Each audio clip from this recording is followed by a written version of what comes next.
মেয়েটির প্রাইভেট পার্টে হাত দিয়ে বাচ্চাগুলোর দিকে তাকিয়ে বলছে, দেখতা হ্যাঁ ক্যা করেগা ক্যা আজা। ওদের মধ্যে প্রেমের উদয় ঘটেছে। তো প্রেম তো শুধু নয়, সেক্সের উদয় ঘটেছে। কি বলবো, কামের ফাঁদে পড়েছে পুরো। ওরা জামা কাপড় সব খুলে ফেলে ওইখানে, তা নিচু করে কাঁদতে শুরু করে, এবং বিকট সেই কান্না। ওইখানে গিয়ে দেখছে মেয়ে মাস্টারবেশন করছে ওই অন্ধকারের মধ্যে বসানো, যেন কেউ কিছুতে জোরে কামড় বসালো এবং তারপরে চিবোচ্ছে। বলছি সেই মুহূর্তে কিন্তু আমার ভয় লেগেছিল। এর মধ্যেও বলে কয়েকটা বাচ্চা আমাদের দেখছে, মেয়েটা বলে, এবং ও দেখে বাচ্চাগুলো যেন দেখছে এবং অনেকটা কাছে এসে গেছে। यहाँ पे एक चुड़ैल है, एक चुड़ैल आया है, को मार दो, পিটা দো। ওর নিজের ওপরে টর্চার করছে। বললাম কিরকম? বলছে নিজের শরীরে নিজে খামচাচ্ছে, নিজের প্রাইভেট পার্টগুলো নিজে খামচাচ্ছে। ওই বাচ্চাটা কিন্তু আসলে বাচ্চা ছিল, বলতে পারো ওগুলো কিন্তু পিন শুদ্ধ মাছটা খুবলে পুরো খাওয়া একটা কুকুর মরে পড়ে আছে, যার মাথাটা পুরো থ্যাঁতলানো, মাথা থেকে পুরো ঘিলু টিলু বেরিয়ে রয়েছে, এবং বডিটাও পেটের জায়গা থেকে পুরো খোবলে মারা, যেন কেউ খেয়েছে, নাড়ি ভুড়ি পুরো বেরিয়ে রয়েছে। এরা কিন্তু ধন দেয়, ধন দৌলত দেয়, কিছুর বিনিময়ে দেবে। বাড়ি এসে দেখি মেয়ে পুরো কপাল ফাটিয়ে রক্তারক্তি কাণ্ড। আমাকে ডেকেছে ওকে খাওয়ার জন্য, আমি খাবো ওকে।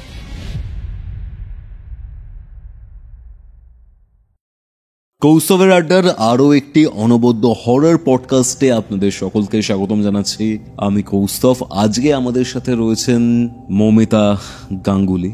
আপনারা অনেকদিন ধরেই বলছিলেন যে মৌমিতাদির এপিসোড চাই, দ্যাটস ওয়াই মৌমিতাদি আবারও রয়েছেন আমাদের সাথে। আজকে এমন কিছু কিছু ঘটনা নিয়ে আমরা কথাবার্তা বলেছি, এমন কিছু ঘটনা জেনেছি যেগুলো সত্যি বলতে একটু ডিস্টার্বিং, ভেতরটা হয়তো কেঁপে উঠতে পারে। বাট আজকের এই এপিসোড আপনারা শেষ অবধি শুনুন, শুনে জানান আপনাদের কেমন লাগলো। অনেক কিছু জানতে পারবেন, অনেক কিছু শিখতে পারবেন। কোথা থেকে দেখছেন আজকের এই এপিসোড কমেন্ট করে জানাতে ভুলবেন না। ভিডিওটা ভালো লাগলে অবশ্যই লাইক করে শেয়ার করে দেবেন এবং সাবস্ক্রাইব করবেন। তাহলে চলুন আর কথা বাড়াচ্ছি না, সরাসরি চলে যাচ্ছি কৌস্তবের আড্ডার মারাত্মক একটা হরর পডকাস্টে। হ্যালো মৌমিতাদি, ওয়েলকাম টু কৌস্তবের আড্ডা। 1 বছর হয়ে গেল তাহলে। একদম, কৌস্তবের আড্ডায় আমার পডকাস্টের 1 বছর। Last year 9th August shoot হয়েছিল, আজকে 6th অগস্ট।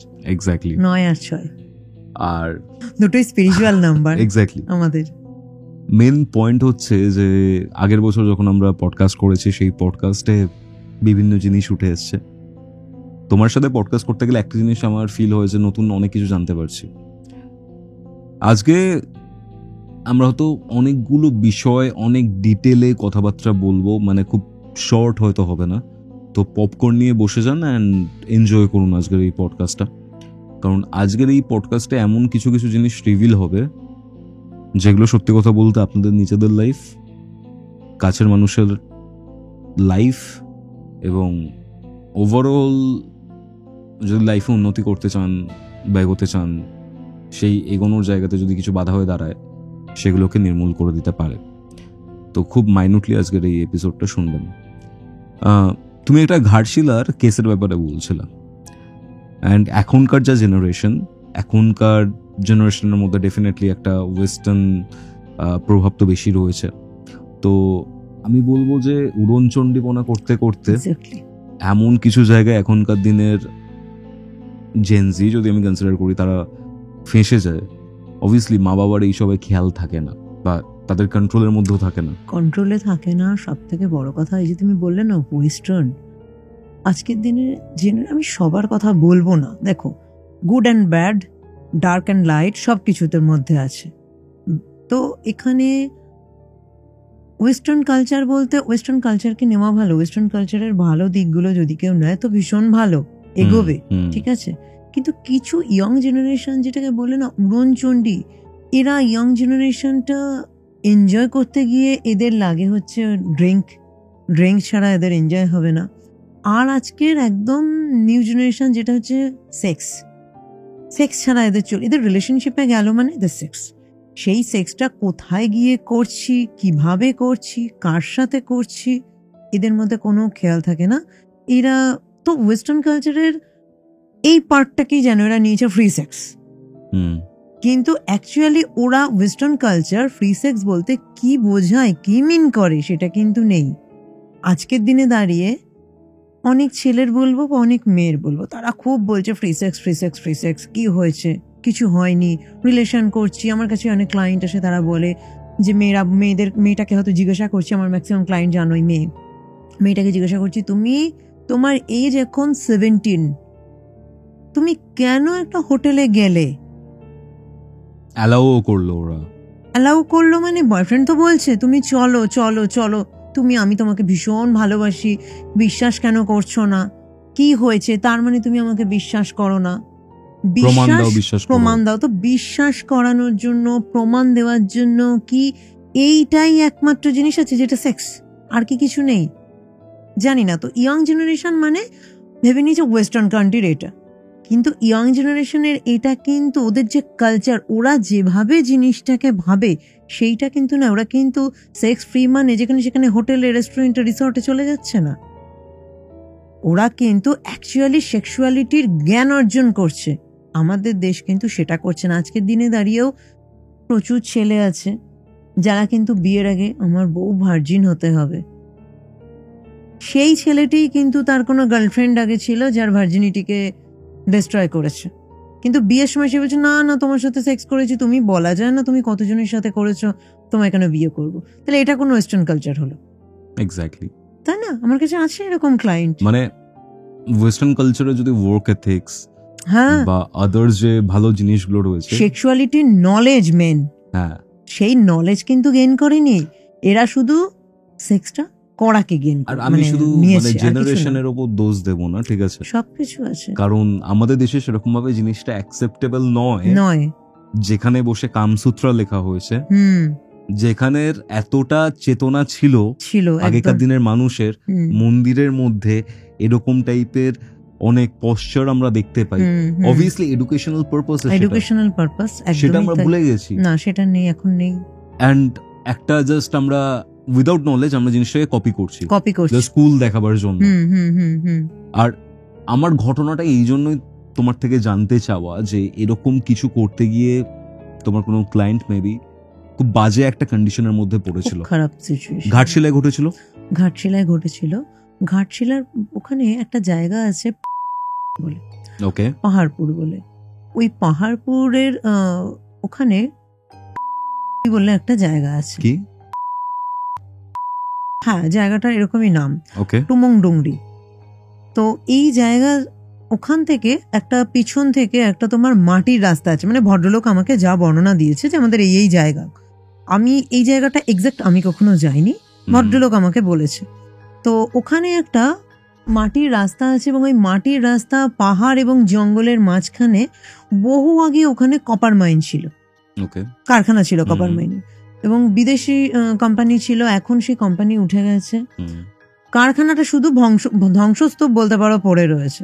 তো ওখানে ছেলেমেয়েরা পাহাড় জঙ্গল ঘুরতে যায়, ফাঁকা জায়গা, ছেলেমেয়েরা ওখানে যায়। সত্যি বলতে কলেজের ছেলেমেয়েরা যায় প্রেম করতে, ঠিক আছে, আড্ডা মারতে, গার্লফ্রেন্ড নিয়ে বয়ফ্রেন্ড নিয়ে যায়। তো এইরকমই আমার যে ক্লায়েন্ট, উনি থাকেন হচ্ছে ঘাটশিলাতে থাকেন, বেঙ্গলি ক্লায়েন্ট, ঠিক আছে। ওনার মেয়ে কলেজে পড়ে, তো ওর বয়ফ্রেন্ডের সাথে ওর বাড়িতে জানেই ওর সাথে বিয়ে হবে, দুই বাড়ি থেকেই জানে, দুটোই, ছেলেটিও বাঙালি মেয়েটিও বাঙালি, কলেজে পড়ছে, ওখানে থাকে দীর্ঘদিনের, ওখানেই থাকে, ওরা কলেজে পড়ে, এবং ওদের দুই ফ্রেন্ড আছে, তারা নন বেঙ্গলি, একই কলেজে পড়ছে। তো ওরা চারজন মিলে, ওরা দুজন কাপল, এরা দুজন কাপল, ঠিক আছে। রিসেন্ট কেস এটা? খুব রিসেন্ট না, জানুয়ারি মাসের কেস। ওকে, তোমার পডকাস্ট থেকেই। ওকে, ঠিক আছে, তোমার পডকাস্ট থেকেই কানেক্ট করেছে। হ্যাঁ, তো ওখানে ওরা গেছে ঘুরতে বাইক নিয়ে, দুজন কলেজ থেকে। এখন তো বাইক আর একটা জিনিস, আমরা যখন কলেজে পড়েছি আমাদের বাইক, আমাদের বন্ধুরা যারা ছিল, ক্লাসমেটরা ছিল, বাইক পেত না, তখন সাইকেলই পেত, বাট এখন বাইক দিতেই হবে, কলেজে উঠে গেছে। তো বাইক নিয়ে দুজনের গার্লফ্রেন্ড নিয়ে ওখানে ঘুরতে গেছে, কলেজের পরে 4টে 4:30 এরকম টাইমে ঘুরতে গেছে, কিছুক্ষণ ঘুরে বাড়ি ফিরে আসবে, ভালো কথা। ওখানে গেছে ঘুরতে, সাথে ড্রিঙ্ক নিয়ে গেছে, ভদকা এই টাইপের কিছু নিয়ে গেছে। ওখানে গিয়ে ড্রিঙ্ক করেছে, বসে বসে ড্রিঙ্ক, সিগারেট সব ওদের চলেছে। করতে করতেই শান্ত পরিবেশ, ওদের মধ্যে প্রেমের উদয় ঘটেছে। তো প্রেম তো শুধু নয়, সেক্সের উদয় ঘটেছে বলা যায়, কি বলবো, কামের ফাঁদে পড়েছে ওখানে, একদমই তাই। তো কামের উদ্রেক হওয়াতে ওরা ওখানে শুরু হয়ে যায় কিস ফিস করা এই সমস্ত। হ্যাঁ, কারণ ওখানে ফাঁকা জায়গা, আর কারখানাটা থেকে মানে পুরোনো বললাম না ভাঙা কারখানা, তো ভাঙা কারখানার কিছু আড়াল জায়গা আছে, তো ওখানে ওরা কিস দিয়ে শুরু করে। ওটা দিয়ে দুজনের কাপেলের সাথে এবং বন্ধু দুজনে আলাদা মানে গার্লফ্রেন্ডের সাথে শুরু করে। করতে করতে আর একটু বেশি পরিমাণে ওদের শুরু হয়ে যায়, লেভেলটা এত পরিমাণে যায়, সেটা হচ্ছে পুরো ওরা জামা কাপড় সব খুলে ফেলে ওইখানে। এবং ওদের হুঁশ থাকে না, ড্রিঙ্ক করা ছিল, যার জন্য নর্মাল থেকে তো তখন ওদের কটা বাজছে, বাড়ি যেতে হবে, এইসব জায়গাটা সেফ কিনা এসব কিছুই ওদের খেয়ালে নেই। সাপখোপও থাকতে পারে, যে বলে না প্রেমের উদ্রেক হলে সাপ কি, ঠিক আছে, তখন নেই, কোনো কিছুর হুঁশ নেই। মাতাল সাথে মাতলামো, অন্যদিকেও মাতলামো শুরু হয়েছে। তো প্রচন্ড পরিমাণে ওরা সেক্সের মধ্যে ডুবে গেছে। এর মধ্যে অন্ধকার হয়েছে, তো মোবাইল সাথে আছে, এটা হুঁশ আছে, মোবাইলে লাইট জ্বালিয়ে নিয়েছে। ওই জায়গাটা তো অন্ধকার, বেশ 5টা 5:30, যে সময়তে ঘটনাটা ঘটেছিল, ধরো নভেম্বরের দিকে এই ইনসিডেন্টটা যখন ঘটেছে, ক্লায়েন্ট আমার কাছে এসছে জানুয়ারি মাসে, নভেম্বরের শেষের দিকে, তখন অলরেডি ঠান্ডা পড়ে যাচ্ছে। তো 5টা মানে তখন তো বেশ মানে ইভিনিং হয়ে গেছে। তো ওরা ওখানে 4 জনের মোবাইল, 4টে মোবাইলের লাইট কোনো রকম জায়গা করে আলো বানিয়ে নিয়েছে, ঠিক আছে, ওদের ওখানে চলছে, আর কোনো হুঁশ নেই। এর মধ্যেই তখন মোটামুটি ওরা 5টা 5:30, এবার এই ঘটনাগুলো পুরোপুরি ওদের গার্জিয়ানরা জানে না, কারণ এই কিভাবে কি হয়েছিল এটা তো ওরা বাবা মাকে বলেনি, কিন্তু যতটুকু বলেছে মোটামুটি তাতে আইডিয়া করা যায়, মোটামুটি 5টা 5:30 থেকে ওদের ওই 5টা থেকে ধরো ওদের সেক্সটা শুরু হয়েছে। কিন্তু যখন মেন যে প্রবলেমটা শুরু হয়, যে ঘটনাটা ঘটে, সেটা তখন ধরো 6:30, বেশ অন্ধকার তখন, ঠিক আছে, বেশ অন্ধকার। ওই যে জায়গাটাতে কারখানারই অপোজিটে আল ক্ষেত হয় না, আল মানে ক্ষেত টাইপের মাঠ, হ্যাঁ, আল মাঠ, ধরো ক্ষেতের মাঠ, সেখানে আল হয়, হ্যাঁ, যেখান দিয়ে হেঁটে হেঁটে যাওয়া যায়, ওই রকমই একটা ক্ষেত টাইপের রয়েছে মাঠ, ফাঁকা মাঠ। সন্ধ্যের দিকে ওখানে দেখা যায় নাকি ছোট ছোট বাচ্চারা খেলছে, ঠিক আছে, ছোট ছোট, দেখলে মনে হবে হয়তো সান্তাল, ওখানে অনেক সান্তাল আছে, তো এই সাইডে সান্তালদের বাচ্চারা হয়তো খেলছে। বাচ্চাগুলো কিন্তু পুরো জামা কাপড় ওদের গায়ে থাকে না, ঠিক আছে, ছোট ছোট বাচ্চা, ধরো 5-6 বছর এরকম বয়স, ঠিক আছে, ছোট ছোট বাচ্চারা খেলছে, ওদের গায়ে জামা কাপড় নেই। তো ওরা যখন ওইভাবে রয়েছে, মানে সেক্স করছে, ওদের সেক্সটা এত লেভেলে চলে গেল, ওরা বললো চল আমরা কাপল এক্সচেঞ্জ করব, মানে তোর গার্লফ্রেন্ডের সাথে আমি রিলেশন করব, আমার গার্লফ্রেন্ডের সাথে তুই কর। এত চরম উত্তেজনায় ওরা পৌঁছে গেছে, ঠিক আছে, ওকে, ঠিক আছে, বললাম যে এখনকার জেনারেশন, এখনকারই জেনারেশনের, বাট আমারও কিছু একটু প্রবলেম হচ্ছে জিনিসটা ইনটেক করতে। এক্স্যাক্টলি, মানে পার্ট অফ নিউ জেনারেশন, এটা হচ্ছে, সবাই আমি বলবো না, part of new generation, couple exchange ওরা করে। এবার যেটা হয়, দেখো, আমার গার্লফ্রেন্ডকে আমি যেভাবে, কোনো কারোর গার্লফ্রেন্ড বা বয়ফ্রেন্ডকে সে যেভাবে কেয়ার করবে, অন্যজন এসে কিন্তু সেটা কেয়ার করবে না, নর্মালি এটা হয় না। সে ভাবছে আমি ফর দ্য টাইম পেয়েছি, চলো যা ইচ্ছে তাই করি, এরকম একটা তার টেন্ডেন্সি, সবার বলবো না, তাদের কারোর ওই ছেলেটির টেন্ডেন্সি ছিল। এবার ওই ছেলেটি মানে প্রচন্ড কাপল এক্সচেঞ্জ করেছে, গার্লফ্রেন্ড, আমার বন্ধুর গার্লফ্রেন্ডকে পেয়েছি, তো একেবারে সেটা হ্যাঁ একেবারে ইউটিলাইজ করা যতভাবে। এর মধ্যেই মেয়েটির নজর গেছে বাচ্চাগুলোর দিকে, ঠিক আছে, বাচ্চাগুলোর দিকে, যদিও অন্ধকার ছিল, কিন্তু অন্ধকারেও দেখবে অনেকক্ষণ থাকতে থাকতে চোখটা কিন্তু না অন্ধকারেও শুয়ে যায়, এবং তখন হালকা দেখা যায়, আচ্ছা দেখা যায়, আর ওদের মোবাইলের লাইটগুলো কিন্তু দেখা যাচ্ছিল। এর মধ্যে মেয়েটা কি করে, রিলেশনে রয়েছে, কিন্তু তখন মেয়েগুলো একটু কম ছিল, লোডেড একটু কম ছিল, তো মোবাইলটা এক হাত দিয়ে একটু ঘুরিয়ে, রিলেশনের মধ্যেই এক হাতে একটু ঘুরিয়ে ও ওই দিকে দেখে যে আমি কি দেখছি, বাচ্চাগুলোর দিকে, মাঠের দিকে দেখে। তো হালকা লাইটের ফোকাস তো অত দূর যায়নি মোবাইল লাইটের, যতটা গেছে দেখছে কয়েকটা বাচ্চা খেলছে। এর মধ্যে ও বলে কয়েকটা বাচ্চা আমাদের দেখছে, মেয়েটা বলে, এবং ও দেখে বাচ্চাগুলো যেন দেখছে এবং অনেকটা কাছে এসে গেছে। ও বলছে দেখো আমার বাচ্চাগুলো দেখছে। এবার ওই যে ছেলেটা রয়েছে বলছে ও সব মত দেখো ইয়ে জো করনা হ্যাঁ ও করো না অভি। সেই ওই ছেলেটা নন বেঙ্গলি ছিল, তো ওকে ওই দিকে ফোকাস হচ্ছে, বলছে না দেখছে। ও এরপরে বাচ্চাগুলোর দিকে তাকায়, এবং যেখান থেকে মেন প্রবলেম হয় ওই বাচ্চাগুলো কিন্তু, আমি পরে বলছি এটা, ও যেটা করে বাচ্চাগুলো দেখছে, ও তখন দেখে বাচ্চাগুলো ওদের দিকে তাকিয়ে দেখছে। আর এখানে এই জায়গাটা তো লাইট জ্বলছে, ওরা অন্ধকারে দাঁড়িয়ে এই লাইটের এই জায়গাটা দেখতে পাচ্ছে, দেখছে। ছেলেটা তখন কি করে, মেয়েটির প্রাইভেট পার্টে হাত দিয়ে ছেলেগুলোর দিকে, ওই বাচ্চাগুলোর দিকে তাকিয়ে বলছে দেখতা হ্যায় ক্যা করেগা ক্যা আজা, क्या देख रहा है करेगा क्या आजा। ওকে, বাচ্চাটা ওখানে হ্যাঁ, এর মধ্যে ওই যে হ্যাঁ বললো বাচ্চাটা মিলিয়ে গেল। এটা তখন মিলিয়ে গেল মানে বাচ্চাটাকে দেখতে পাচ্ছে না। ছেলেটা তো বললো, বলার পরই আর দেখতে পাচ্ছে না। ছেলেটার দিক থেকে এলো একটা হ্যাঁ আওয়াজ এলো, করেগা কে আজা। ছেলেটা ডাকলো, যে ছেলেটা ওর সাথে মেয়েটার সাথে রিলেশন করছিল, ঠিক আছে। বাচ্চাটা বললো হ্যাঁ, একটা ওর কানে এলো আওয়াজ, ওকে, ঠিক আছে হ্যাঁ। এইবার এই জিনিসটা যখন হচ্ছে না, তখন আর একটা মেয়ে, ওইটা আর একটা মেয়ে ঘটনাটা বলেছে পরে, মানে নন বেঙ্গলি যে মেয়েটা ছিল, আর একটা যে মেয়ে ছিল, যে এই জিনিসটা হচ্ছে, তারপরে এই বাচ্চাটাকে দেখতে পাচ্ছে না। এরপর এই মেয়েটি, যে মেয়েটিকে ইঙ্গিত করে বলে নন বেঙ্গলি ছেলেটা যে আজা, বলছে কোথায় বাচ্চাটা নেই তো, বলে ছোড় না ইয়ার। এরপরে ও আবার ওর সাথে রিলেশনে ইনভলভ হয়। ওই বাচ্চাটা কিন্তু আসলে বাচ্চা ছিল না, বলতে পারো ওগুলো কিন্তু প্রেত।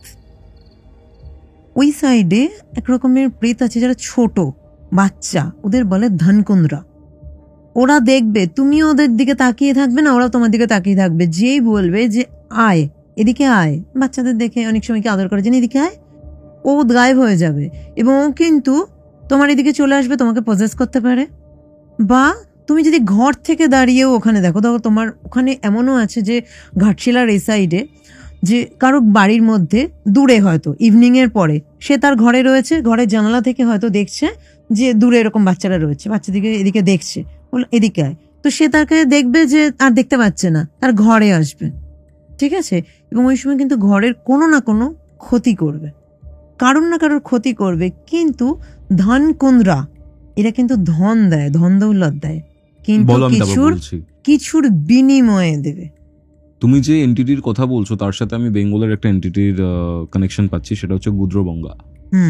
এই সাঁওতালি বাচ্চাদের, মানে বলা হয় যে হাইট ছোট হয়, বাড়িতে তুমি ঢুকিয়ে নিলে কারুর একটা বলিদান তাকে দিতে হবে একদম, এবং সে মানে ছাপ্পার ফারকে দেবে।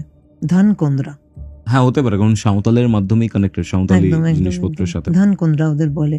তো একে তুই যে ওকে বললো না করেগা কে আজা, ও বললো হ্যাঁ, ও কিন্তু চলে এসেছে, ওরা কিন্তু বুঝতে পারছে না। তখন কিছুক্ষণ পরে ছেলেটা দেখে মেয়েটার বডি একদম ঠান্ডা।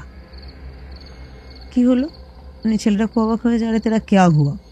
ছেলেটা তো যেটা বললাম যে ও ভেবেছে এই টাইম আমি মেয়েটার সাথেই সুযোগ পেয়েছি, এরপরে তো আমি সুযোগ পাবো না, ঠিক আছে। ও দেখছে মেয়েটার বডি পুরো ঠান্ডা, তেরা ক্যা হুয়া, আচ্ছা নেই লাগ রা কে, ওরকম বলে যে কি হয়েছে তোমার, ভালো লাগছে না কি, এরকম ঠান্ডা হয়ে গেছো কেন। তো মেয়েটার বডি দেখে এরপরে না পুরো স্টিফ হয়ে গেছে, এবং মেয়েটার সাথে আরো, এবার না ওর মেয়েটার চেঞ্জ দেখে ভয় পেয়ে যায়। এবার মেয়েটা এক জায়গায় বসে পড়ে, মেয়েটাকেও ধাক্কা মেরে সরিয়ে দেয়, দাঁড়িয়েছিল, দাঁড়িয়ে দাঁড়িয়ে ওরা সেক্স করছিল, ঠিক আছে। ওইখানে এক জায়গায় মেয়েটা দুপা দুদিকে এরকম করে মাটির মধ্যে কিছুর মধ্যে বসে পড়ে, দুপা দুদিকে ফাঁক করে, মানে উবোহাটি বসা বলে না, আচ্ছা, কিছুর ওপরে ওই রকম দুটো পা ফাঁক করে কিছুর ওপরে, ওখানে কিছু ছিল ওর উপরে বসে পড়ে। বসে পড়ে যেটা করে, মাথা নিচু করে কাঁদতে শুরু করে, এবং বিকট সেই কান্না। ওই কান্না যে ও শুরু করে না, ততক্ষণে ওর বয়ফ্রেন্ডের হোশ উড়ে গেছে, ওর কান্নাতে ওর মদের নেশা চলে গেছে। রে কি হলো তোর কি হয়েছে, কি হয়েছে তোর, এই বলে ওর এসে, ও তো ওর মানে ওর বন্ধুটার গার্লফ্রেন্ডের সাথে, নন বেঙ্গলি মেয়েটার সাথে ওকে ছুড়ে ফেলে, মানে ওর নিজের গার্লফ্রেন্ড এবার ওর হুশ ফেরেছে, আরে কি হলো, কেয়া হুয়া তেরা, তো কি হয়েছে। এবার বারবার যখন ওকে ঝাঁকাচ্ছে, ও মাথা তুলছে না। অনেকক্ষণ বাদে যখন ওর মুখটা তুলে নিয়ে দেখছে যে চোখগুলো একদম টকটকে লাল, জবা ফুলের মধ্যে চোখগুলো লাল হয়ে গেছে, এবং ওর দিকে অদ্ভুত দৃষ্টিতে তাকিয়ে রয়েছে এবং কন্টিনিউ কেঁদে যাচ্ছে। এবং আমি তোমাকে সেই কান্নার রেকর্ডটা পাঠাবো, আমাকে পাঠিয়েছিল ওর বন্ধু, ওই নন বেঙ্গলি ছেলেটা যে গার্লফ্রেন্ড ছিল, ওর ওই বান্ধবীটি ওটা তখন রেকর্ড করেছে, যেটা এখন আপনারা শুনতে পাবেন।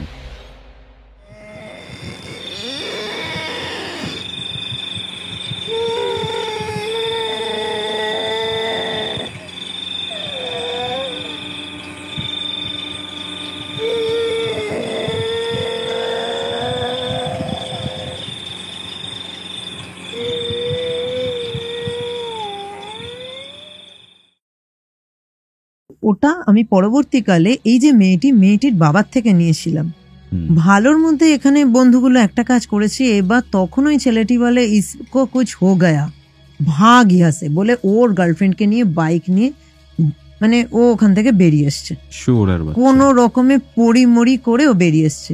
সব থেকে ওর যে বয়ফ্রেন্ড ছিল, আমি নামটা পরিবর্তন করে বলছি, নামটা বোঝার জন্য প্রকাশ, ঠিক আছে, প্রকাশ ওকে ওইভাবে দেখেও পুরো সেন্সলেস, মানে বাঙালি যে বয়ফ্রেন্ড মানে ওদের যে কাপল ছিল, ওর বয়ফ্রেন্ডটা পুরো সেন্সলেস, ওর কোনো হুঁশ নেই, বলে ইসকো ক্যা হুয়া, তুঝে ক্যা হুয়া, মানে ও বলতে বলতে বলতে বলতে ও পুরো অজ্ঞান হয়ে গেছে।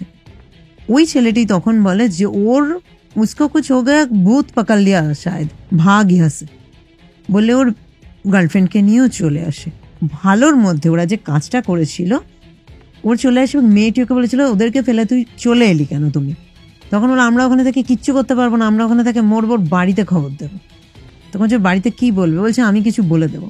এদিক থেকে ছেলেটি ভালো ছিল, বাড়িতে গিয়ে, কারণ ও জানে যে এখান থেকে ওদের কিছু তো সমস্যা হয়েছে, তো আমি কিছু এখানে থেকে আমরা করতে পারবো না, আমরা এখান থেকে প্রবলেমে পড়বো, ওর বাড়িতে চলো, ওর বাড়িতে গিয়ে খবর দেবো।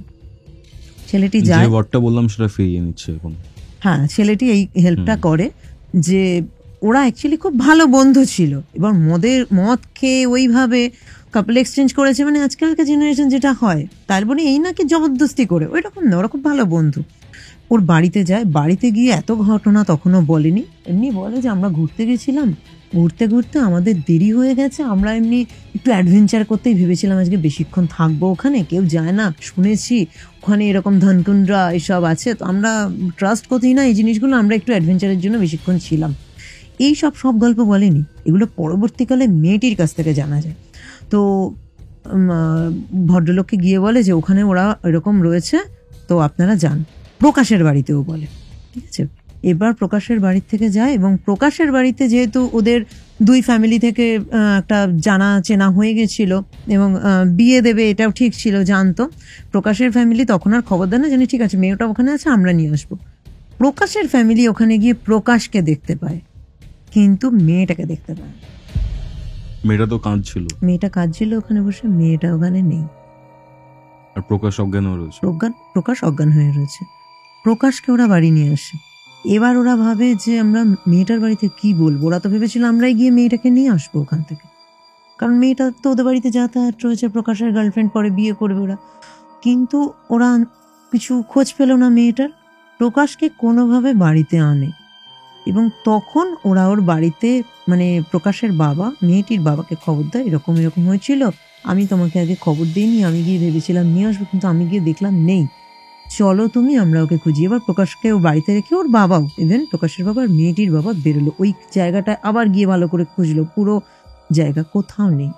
ওরা খুঁজতে খুঁজতে খুঁজতে খুঁজতে ঘাটশিলারই একটা জায়গা আছে বলে একটা জায়গা আছে, ঠিক আছে, ওখানে ওই ঘাটশিলার যে ব্রিজ আছে, ওই ব্রিজ পার হয়ে ভদ্রলোক আমাকে যেখানে বলেছে, এবং পেছন দিকে কালো পাথরের কোনো ঘাট আছে, সুবর্ণরেখার কালো পাথরের ঘাট আছে, এবং ওইখানে নাকি আরো একটা মন্দির আছে, পঞ্চপাণ্ডবের মন্দিরও নাকি ওখানে রয়েছে, পঞ্চপাণ্ডবের মন্দির আছে ওখানে। ওই জায়গাতে কালো পাথরের ঘাটে ওরা ঘুরতে ঘুরতে, মানে তখন রাত মানে 11:30 এরকম বেজে গেছে, সন্ধ্যে 7টা থেকে, ওই জায়গাতে এসে দেখছে ওখানে লোক জমায়েত হয়ে রয়েছে। শীতের রাত, এখানে লোক কেন? তখন আশেপাশে থেকে শুনছে এখানে ইয়া পে চুড়েল হ্যায়, চুড়েল আয়া হ্যায়, কাহা সে আয়া হ্যায়, ইসকো মার দো, পিটা দো, এরকম এরকম শুনছে। চুড়েল এসে কি হলো? লোকটার নিজেরও ভয় রয়েছে, কি জানি আমার মেয়ে শুনছিলাম এরকম যে ওখানে রয়েছে, ওরা গেছে, সবাই রয়েছে, ও নেই, কি হলো? এরপর ওরা এগিয়ে গেছে। তখন ভদ্রলোক গিয়ে দেখছে যে ওনার মেয়ে, এবং কোনো রকম দেখছে ও মানে আশেপাশের মহিলারা ওকে ঘিরে রেখেছে, গায়ে কোনো জামা কাপড়, মানে অন্য মহিলারা শাড়ি টাড়ি জড়িয়ে ওকে পরিয়ে রেখেছে। বললো কি হলো? আমার মেয়ে এখানে এইভাবে আপকা বেটি হয়? হ্যাঁ আমার মেয়ে। তখন বলছে এই পা, মানে যে ঘাট রয়েছে এই ঘাটের উপরে এক পা তুলেও এরকম ভাবে মানে শোয়া আতশোয়া হয়ে এক পা আকাশের দিকে তুলেও বসেছিল। আমরা তো ভেবেছিলাম ডাইনি বিদ্যা করছে, চুড়েল বিদ্যা করছে, নিচু টাইপের কোনো, হ্যাঁ ওই রকম ভাবে শুয়ে রয়েছে। তো আমরা তো ভেবেছিলাম এ কোনো খারাপ নিচু রকমের কিছু চুড়েল বিদ্যা করছে, এবং আমরা একে, ওরা এমনও হয়েছে ওকে পিটিয়েওছে, কয়েকটা চড়থাপ্পড়ও মেরেছে ওকে। এবং বউ তো ওরা দেখেছে মেয়েরা, এবার লোকজন চড়থাপ্পড় মারবে কি হবে, মেয়েরা এসে ওকে বেশ মারধর করেছে। মেয়েরা এসে যখন অনেক মারধর করেছে তখন ওর একটা হুঁশ ফিরেছে, আমি এখানে কি করে, আমি এখানে কিভাবে এসেছি, আমি তো এখানে ছিলাম না, আমি প্রকাশের সাথে ঘুরতে বেরিয়েছিলাম। ঠিক আছে, এই করে তখন বলেছে যে তোমার বাড়ি কোথায়। ও তখন ওর বাড়ির কথা বলে, এবং এই যখন ওর বাড়ির কথা বলে ওর সেন্স ফেরে, এই সময়তেই লোকটা গিয়ে উপস্থিত হয়েছে। এবং তখন ওরা সবাই ভেবেছিল যে কোনো রকমের বাড়ি পৌঁছানো। এই সময় লোকটি যায়, তখন মোটামুটি 11টা থেকে 11:30 এরকম বাজে। মেয়েকে নিয়ে বাড়িতে আসে, কিন্তু মেয়ের প্রকাশের সাথে ঘুরতে গেছিল এটা মনে আছে, তারপরের আর কোনো ঘটনাই ও বলে না, ওর কোনো কিছুই মনে নেই। প্রকাশ কোনো রকমে সেন্সলেস হয়ে গেছিল যে ঘরে এসছে ও, কিন্তু ওর বাড়ির লোক যখন এনেছে তখন পুরো সেন্সলেস হয়ে রয়েছে। সেন্স ফেরার পরে ওই মেয়েটার কথা খোঁজও করে, ও কোথায়, ও কোথায়, ও কোথায়, ওর কি হলো, ও ছিল তো আমার সাথে, ও আছে, তোমরা আমাকে নিশ্চয়, ও কোথায়। তারপরে ওর বাবা গিয়ে বলে না ওর খোঁজ পেয়েছে, কি হয়েছিল বলতো। প্রকাশ কিছু বলে না, কারণ এই টোটাল সিচুয়েশনও কি বলবে, বলার তো কিছু নেই। বলে না কিছু হয়নি, আমরা এরকম ঘুরতে গেছিলাম, ওখানে আসলে আমি একটু ভয় পেয়েছি, আমরা দুজন ভয় পেয়েছিলাম, সেন্সলেস হয়ে গিয়েছিলাম। তখন বলছে ও তুই সেন্সলেস হয়ে গেলি, ও কোথায় গেল? বলছে আমি তো জানি না। প্রকাশ আর কিছু বলছে না। মেয়েটা বলছে আমি প্রকাশের সাথে ঘুরতে গেছিলাম, কিন্তু মেয়েটির আর কোনো কিছু মনে নেই। বাড়িতে এলে ওর মা একটু মারধর করে যে তোমাকে ওইভাবে, তুমি পুরো বস্ত্রহীনভাবে তুমি ওখানে গেলে কিভাবে। মেয়েটার কিচ্ছু মনে নেই, ও কিচ্ছু বলতে পারে না।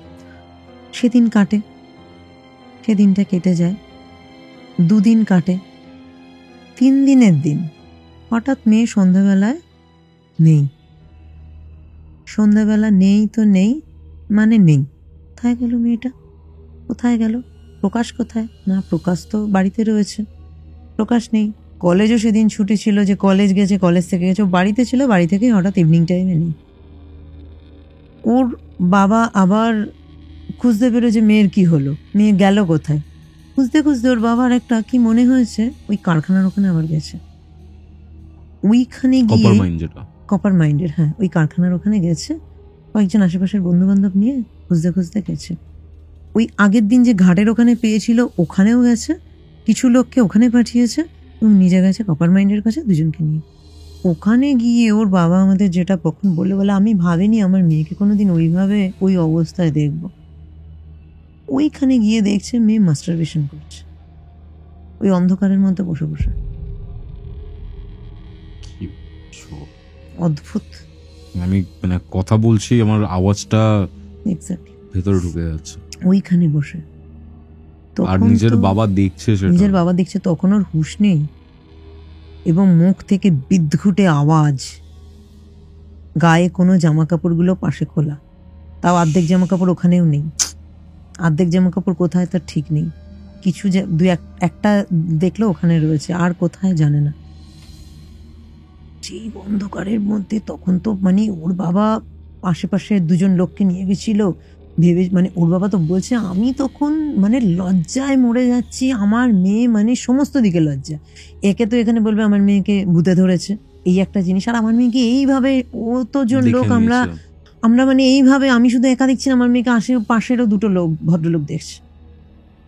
কোনো রকমে মেয়েকে ওখানে বলছে এত বড় মেয়ে আমার, আমি মেয়েকে পিটিয়ে দিয়েছি ওখানে। কোনো রকমে 4 হুইলার নিয়ে গেছিল ভদ্রলোক, কোনো রকমে মেয়েকে পুরো মানে 4 হাত পা ধরে ওই জামা কাপড় যেটা পাশে পেয়েছিল সেইটা গায়ের ওপরে দিয়ে, ওটাও অর্ধেক পুরো দিতে পারবে না, ওকে গাড়িতে তুলে শুইয়ে দিয়েছে, দিয়ে ওর গায়ে কোনো রকম জামা কাপড় দিয়ে ওইভাবে কোনো রকমে নিয়ে এসেছে।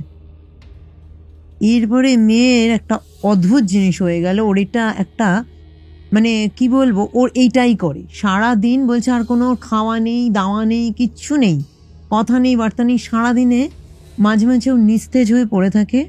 আর যখনও জাগে মাস্টারবেশন। মানে আমি আমার মেয়ের এই জিনিসটা দেখে আমি কি বলবো, আর কিছু নেই। সবাই তো ওখানেই বলে দিল আপকা বেটি কা কি ছুয়া হ্যাঁ, ইসকো ভূত নে পাকড় লিয়ে, ভূতে ধরেছে ওর। বলছে আমি কি বলবো মেয়েকে, তখন আর ভূতে ধরা পেতনিতে ধরা, আমি মেয়েকে কোনোভাবে নিয়ে এলাম। কেউ বলছে ও পাগল হয়ে গেছে, ওকে ডক্টরের কাছে নিয়ে যাও, কেউ বলছে ভূতে ধরেছে। তো ভূতে ধরেছে এই জিনিসটা বলে সবাই আমাকে বললো দেখো এটা কিছু খারাপ। ওই কপার মাইনের ওখানে গিয়ে আমি নিজেও ভাবছি যে কপার মাইনের ওখানে গিয়ে এইভাবে কিছু আগের দিন বলে আমার মাইন্ডে তখন স্ট্রাইক করেছে, আগের দিন এমন কিছু ঘটনাটা তো ঘটেছে। তখনই ওই মেয়েটিকে, এই মেয়েটির মা জানতো, ওই নন বেঙ্গলি বান্ধবী ওদের বাড়িতে যাতায়াত ছিল, ওই মেয়েটিকে ডেকে পাঠায়। সেদিন কি হয়েছে তুমি বলো সেদিন কি হয়েছে। এবং নন বেঙ্গলি ওই যে মেয়েটি, ওর মাও আসে, বলছে হ্যাঁ তো বল ক্যা হুয়া হ্যায়, ऐसा क्यों हो रहा है, उस दिन कुछ तो ऐसा हुआ, মানে কিছু তো এমন হয়েছে যেটার জন্য মেয়েটা আজকে এরকম করছে। তখন মেয়েটা এইরকম সিচুয়েশন দেখে বলছে, কাঁদতে কাঁদতে মেয়েটা কেঁদে ফেলে, আমাদের খুব বড় ভুল হয়ে গেছে, আমরা না খুব বড় ভুল করেছি, আমরা সেদিন এটা করেছিলাম এবং এই ঘটনা ঘটেছিল। তখন তো বুঝে যায় যে হ্যাঁ রীতিমতো তো পজেসিং হয়েছে। এবং ভদ্রলোক আশেপাশে এক মানে ওদিকে গুণিন আছে, যেমন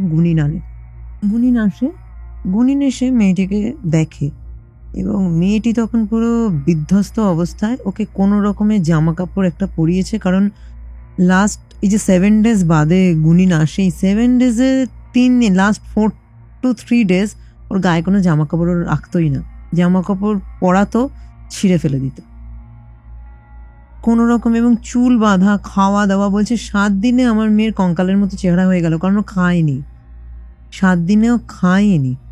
মানে ওর মনে হচ্ছে খাওয়াটা হচ্ছে ওর ওই কাজটা করা। বলছে বাবা হয়ে বলতে আমার খারাপ লাগছে, মানে মাস্টারবেশন করা, মনে হচ্ছে ওর ওটাই খিদে, ওখান থেকেই ও খাবার পাচ্ছে, এর বাইরে ও খাওয়াচ্ছে না। মাঝে মাঝে ও ওটা করছে, ঘুমিয়ে পড়ছে, ঘুম থেকে উঠে আবার ওটা করছে, খাবার দিলে ছুঁড়ে ফেলে দিচ্ছে, কোনো খাবার খাচ্ছে না।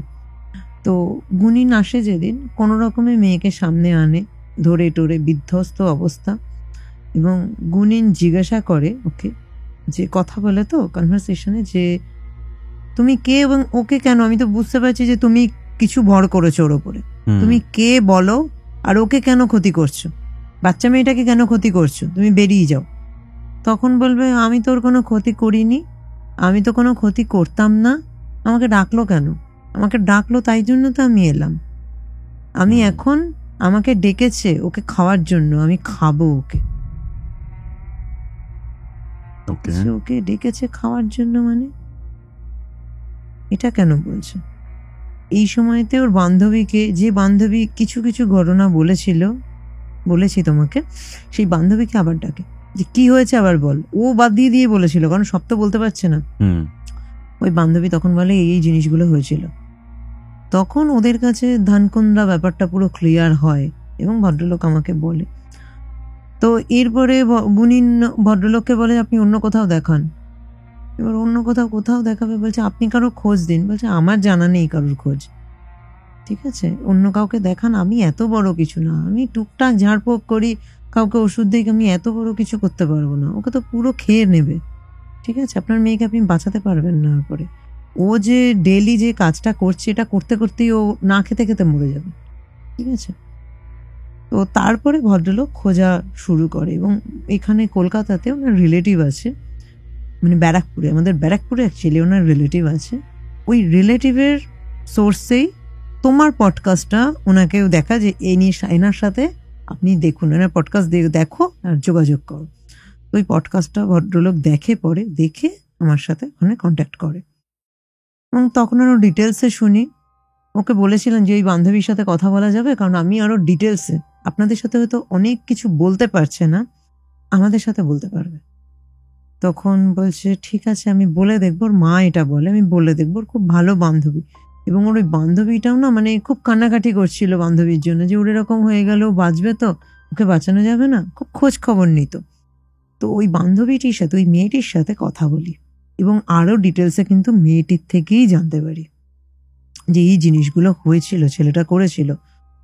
তো তারপরে যে কাজটা হয় এই ক্ষেত্রে মানে বিশেষ রকমের কাজ। সবসময় শুনেছো আমাদের রিচুয়ালে আমরা মোরগ স্যাক্রিফাইস করি, খরগোশ স্যাক্রিফাইস করি, এগুলো বিড়াল স্যাক্রিফাইস করি। এই ক্ষেত্রে আমরা এই ধরনের কিছু স্যাক্রিফাইস করিনি। এক্ষেত্রে আমাদের যেটা স্যাক্রিফাইস লেগেছে সেটা হচ্ছে মাছ। একটা রুই মাছের ওপরে কিন্তু আমাদের কাজ হয়। 2 কিলোর একটা রুই মাছ কিনেছিলাম। আর এক্ষেত্রে সব থেকে ইম্পর্টেন্ট এই রিচুয়ালের জন্য যেটা লেগেছিল সেটা হচ্ছে মেয়েটির অর্গাজম। এবার হলো কিভাবে পাবো। যখন দেখলাম মেয়েটির কিভাবে ওর মধ্যে পজেস হয়েছে, কি ধরনের স্পিরিট কেন পজেস হলো, এবং মেয়েটির এর পরবর্তীকালে কি ধরনের ব্যবহার হচ্ছে। মেয়েটির মা আমার সাথে কথা বলেছি, মেয়েটির বাবার সাথেও কথা হয়েছে। তুমি গেছিলে ওখানে? না, ওখানে যাইনি, এখানে ফোনে কথা হয়েছিল প্রথমে, তারপরে কাজ আমি বলছি পরবর্তীতে ওর বাবাকে ডেকে নিয়েছিলাম। ওর বাবাকে কিছু জিনিস দেওয়ার ছিল যেটা রেমেডি হিসেবে ওর বাবাকে করতে হতো। তো এক্ষেত্রে মেয়েটির মায়ের সাথে আমার ফোনে কথা হয় এবং মেয়েটির মাকে বলি ওর বান্ধবীর সাথে আমাকে কথা বলাবেন। তো কথা বলায় ওর বান্ধবীর থেকে তো বললাম আরও ডিটেলসে জানতে পারি। তো মেয়েটির মাকে আমি বলেছিলাম, ওর বাবাকে তো বলতে পারবো না এটা, যে ওর অর্গাজম লাগবে। বলছে ম্যাডাম আমি কি করে দেবো? বলছে ও যে কাজটা করছে, মাস্টারবেশন করছে মাঝে মাঝে, তোকে করতে দিন। আরও একটা জিনিস তোমাকে বলি, বলছে ওর এটা এমন নেশা হয়েছে, ও যে কোনো জিনিসকে ইউজ করছে টুলস হিসেবে। কিরকম? বলছে বোতল, ঘরে বোতল আছে, বোতল ইউজ করছে, চামচ পাচ্ছে, চামচ ইউজ করছে, এবং আরও একটা জিনিস যেটা আমি আগে বলিনি, ওর নিজের ওপরে টর্চার করছে। বললাম কিরকম? বলছে নিজের শরীরে নিজে খামচাচ্ছে, নিজের প্রাইভেট পার্টগুলো নিজে খামচাচ্ছে। তো একটা কথা বললাম, বলছে একদিন আমার একটুর জন্য আমার মেয়ে সেদিন বেঁচে গেছে, না হলে হয়তো ওদিন আমার মেয়েকে হারিয়ে ফেলতাম। বলছে কি? বলছে ঘরের এক কোনায় ভাঙা কাঁচ ছিল, এরকম কাঁচের টুকরো, বোতল ভাঙা, কোনোভাবে বোতল ভেঙে গেছিল, হয়তো আমার ফেলা হয়নি, জলের বোতল হয় কাঁচের, ভেঙেছিল। হঠাৎ করে দেখি মেয়ের হাতে ওটা, এবং মেয়ে জাস্ট ওটা ইউজ করতে যাবে নিজের গায়ে, নিজের প্রাইভেট পার্টে। সেই মুহূর্তে আমি ওকে যদি সেদিন না ধরতাম, ও সেন্সে নেই, ও সেদিন হয়তো মারা যেত সেদিন। আমি কোনোভাবে, বলছে ভদ্রমহিলা, ভদ্রলোক, মানে ভদ্রলোক একটু কম, ভদ্রমহিলা মানে প্রচন্ড কান্নাকাটি। বলছে আমার মেয়েকে যেমন করে হোক, আমার মেয়ের এই সবে 19 বছর বয়স। তো আমি ভদ্রমহিলাকে এটাই বললাম, আপনারা জানতেন ওদের সম্পর্কটা? বলছে জানতাম। দেখুন, বিয়ে হবে ঠিক আছে, আমরা তো আর এটা বলে দেই না। কোথায় কোথায় ঘুরতে যায় এখনকার ছেলে মেয়েকে, চোখে চোখে তো রেখে চলতে পারি না আমরা, ওরা শোনেও না। তো এখন থেকে আরো খেয়াল রাখতে হবে। তো বলছে আমরা এত দূর যে ওদের সম্পর্ক চলে গেছে, যে একটা ভাঙা জায়গায় গিয়ে ওরা সম্পর্ক করবে, আমরা তো এটা ভাবতে পারিনি। তো আমি ভদ্রমহিলাকে বলে দিলাম ঘরটা একদম পরিষ্কার করুন, যাতে কোনোভাবে কাঁচের টুকরো, এই ধরনের জিনিস, এখন যা কাজ করে দেবো মেয়েটা সুস্থ হবে আপনার, কিন্তু এইভাবে মেয়েটাকে সাবধানে রাখুন। ও যখন করছে ওকে করতে দিন, যখন কিছু পাচ্ছে না ও নিজের ফিঙ্গারকে ইউজ করছে, ওকে করতে দিন। করার পরে ও নিস্তেজ হয়ে, ভদ্রমহিলা বলল, যখন এটা কাজটাও করে না তারপরে নিস্তেজ হয়ে ঘুমিয়ে পড়ে, বেশ কিছুক্ষণ চুপ করে থাকে। এই টাইমে আপনি ওকে যেমনভাবে হোক আমাকে এই জিনিসটা দেবেন। আমি তো মা, এটা আপনার মেয়ের জন্য করতে হবে, ওর মতোই কাজটা করবে, মেয়েটির অর্গাজম লাগবে। বলছে আমি কিভাবে দেবো? আমি ভেবে নিন আপনার মেয়ে একদম ছোট, আপনার মেয়ে যখন মাস্টারবেশন কমপ্লিট হয়েছে, যখন ঘুমিয়ে পড়লে ওর কোনো হুঁশ থাকে না। বলছে এই টাইমের পরে যেন একদম নিশ্চিত, তখনও মনে একদম নর্মাল রয়েছে, যে এই টাইমে আপনি আমাকে দেবেন। ওর প্রাইভেট পার্টটা মুছে, নতুন একটা রুমাল টাইপের কিছুর মধ্যে প্রাইভেট পার্টের জায়গাটা মুছে আমাকে ওটা পাঠাবেন, ওর ওপরে কাজ হবে। ঠিক আছে? তো এক্ষেত্রে আমরা মাছ একটা কিনেছিলাম, একটা 2 কিলোর রুই মাছ, এবং এই যে অর্গাজম লাগানো রুমালটা নিলাম, এটার সাথে এটা একটু পুটুলির আকারে করে, গোল বলের মতো করে, তার সাথে বিশেষ কিছু জড়িবুটি, এই কাপড়ের মধ্যে, ওই রুমালটার মধ্যে জড়িবুটি, বিশেষ কিছু জড়িবুটি আছে যেগুলো এই ধরনের পলসিং কাজে ব্যবহার হয়। ওই জড়িবুটি, নেউলের নখ, নেউলে মানে বেজি, হ্যাঁ, নখ, এবং সাপের বীজ দাঁত, ঠিক আছে, আমরা ওর মধ্যে রাখলাম। এবং রেখে ওই রুমালের মধ্যেই বিশেষ এক রকমের যন্ত্রও আঁকলাম, ঠিক আছে, করে ওটাকে পুঁটলি বানালাম। পুঁটলি বানিয়ে ওই যে মাছের পেটটা একটুখানি চিড়ে ওখান থেকে পুঁটলিটা ঢুকিয়ে দিলাম, ঠিক আছে, এবং মাছের গায়ে পিন ফুটিয়ে, মাছের গায়ে আমাদের বিশেষ রিচুয়াল হয়, ঠিক আছে, পুঁটলিটা ঢোকানোর পরে মানে মাছের যে আঁশ আছে না, আঁশের উপর ছোট ছোট ছোট ছোট ছোট ছোট পিন ফুটিয়ে অনেক রকমের কাজ হয়। পুঁটলিটা ঢোকানোর পরে কালো কাপড় দিয়ে পুরো ওই জায়গাটা মেরে, এবং কালো যে কার হয় না, ওই দিয়ে ভালো করে বেঁধে পুরো তার উপরে আরো একবার রিচুয়াল হয়। এবং এই সময় তো ওর বাবাকে ডেকে নিয়েছিলাম যে এই মাছটি কিন্তু এরপরে আমাদের রিচুয়ালের পরে ওর বাবার কাজ, মাছটা ওর বাবার কাছে হ্যান্ড ওভার করে দিলাম, ঠিক আছে। হ্যান্ড ওভার করার পর ওর বাবা এসেছিল এখানে একটা হোটেলে দমদমে, তো কাজটা হলো, ওর বাবাকে মাছটা দিয়ে দেওয়া হলো, বললাম একদম তুরন্ত আপনি চলে যাবেন। শুক্রবার রাতে কাজটা হয়েছিল, পরের দিন সকালে ওর বাবাকে হ্যান্ড ওভার করা হয় যে আপনি কোনো এক্সপ্রেস ধরে যেমন করে হোক চলে যান। ওর বাবা ওইভাবে বিকেলের মধ্যে বাড়ি পৌঁছে গেছে, সেইভাবে বুকিং করে নিয়েছিল ট্রেনের। সেই দিনই সন্ধেবেলা, যেটা শনিবার ছিল, বলেছে আর 6টার পরে, সন্ধ্যাবার মোটামুটি 8টা সাড়ে 8টা এইরকম টাইমে যে জায়গাতে, ওই জায়গাতেই কিন্তু পজেস হয় কারখানা, ওইখানে আপনি যাবেন, আপনি ওইখানে একাই যাবেন, দূরে গাড়ি রাখুন, গাড়ি থেকে ওইখানে নেমে আপনি একা যাবেন এবং আপনি নির্বস্ত্র যাবেন। নির্বস্ত্র আপনি নিজে ওখানে নির্বস্ত্রভাবে যাবেন। ওখানে গিয়ে একটা প্রদীপ ধরাবেন, ধূপ ধরাবেন এবং শ্রদ্ধা জানাবেন, এবং মাছটি তাকে খেতে দিয়ে আসবেন, নিজের মতো করে বলে আসবেন যে এটা তুমি গ্রহণ করো। কিছু আমরা চ্যান্টিং বলে দিয়েছিলাম বিশেষ, যেটা আপনি করবেন, লিখে দিয়েছিলাম, না তো মনে থাকবে না ওনার। তো এটার মানেই হচ্ছে তুমি এটা গ্রহণ করো, আমার যে আপনজন তাকে তুমি, এই পারপাসে এই চ্যান্টিংটা ইউজ, আমার যে আপনজন তাকে তুমি রিলিজ করো, তোমাকে আমি এটা দিয়ে গেলাম। প্রণাম করে ওইখানে দেবেন এবং বাঁহাতে দেবেন, ঠিক আছে, মাছটা আপনি বাঁহাতে এরকমভাবে দেবেন এবং পিছন ঘুরে সোজা পায়ে চলে আসবেন। সোজা পায়ে বলতে? সোজা পায়ে দাঁড়াবেন না কোথাও। ওকে, দেওয়া হলো, সবার আগে ক্যান্ডেল ধরালেন, ধূপ ধরালেন, মাছটা বাঁহাতে দিলেন, চ্যান্টটা করলেন, উঠে পেছন ঘুরে সোজা চলে এসে গাড়িও মানে গাড়ি স্টিয়ারিং এ বলতে গেলে গাড়ি স্টার্ট দিয়ে রাখবে, গাড়িতে উঠবেন কি ওখান থেকে সোজা বেরিয়ে আসবেন, পিছন দিকে তাকাবেন না, গাড়িতেই জামা কাপড় খুলে আপনি যান। এবার বলে দিয়েছিলাম যে গাড়ি করে সোজা ওখান থেকে দাঁড়াবেন না বা পিছন ফিরাত দেখবেন না, সোজা বেরিয়ে আসবেন। সোজা বেরিয়ে এসছে। এই কাজটা হয়েছে ধরো ভদ্রলোক যা বললো 9টার সময়তে এই কাজটা ভদ্রলোক কমপ্লিট করে এসেছে। বাড়ি আসতে আসতে ওনার বাড়ির থেকে মোটামুটি বাইকার 8 ঘন্টা মতো লেগেছিল, মানে বাড়ি আসতে যাও কোনো 8 ঘন্টা লেগেছিল। উনি কোথায় দাঁড়িয়েছেন না করেছেন আমি সেটা জানি না, বললো 8 ঘন্টা 45 মিনিটের মধ্যে আমি বাড়ি ঢুকে গেছি। বাড়ি এসে দেখি মেয়ে পুরো কপাল ফাটিয়ে রক্তারক্তি কাণ্ড, পুরো সেন্সলেস হয়ে গেছে। তারপরে ডক্টর দেখেছে যে, আর ওই মুহূর্তে তো মেয়েকে বাইরে কোথাও নিয়েও যেতে পারছে না, ডক্টর ডেকেছে, নিজের চেনা ছিল তো সেরকম পরিচিত ডক্টর ডেকেছে এবং স্টিচ পড়েছে মেয়ের কপালে, পুরো স্টিচ পড়ে মেয়ে সেন্সলেস হয়ে যায়। যখন ওর মা পরে বলেছে যে যখন ওই 9টার সময়তে হঠাৎ করে খুব এক্সাইটেড হয়ে যায়, বলছি এতদিনে আমার মেয়েকে নির্জীবভাবে থাকতে দেখেছি, ও যখন মাস্টারবেশন করতো ওর কাছে কেউ গেলেও তাকে ধাক্কা মেরে ফেলে দিত, ওই টাইমে ভায়োলেন্ট হতো, অন্য সময় হতো না। বলছে হঠাৎ করে ঘুমিয়েছিল, হঠাৎ করে ঘুম থেকে ওঠে এবং সামনে দেওয়াল ছিল, দেওয়ালের মধ্যে নিজের কপালটাকে জোরে জোরে বাড়ি মারতে আমার কপাল ফেটে যায় এবং ব্লাড ঝরতে থাকে। ওকে আটকাতে পারছিল না, কোনো রকমে ওকে আটকেছে এবং তারপরে মানে ধপাস করে বেডের মধ্যে শুয়ে পুরো সেন্সলেস হয়ে যায়।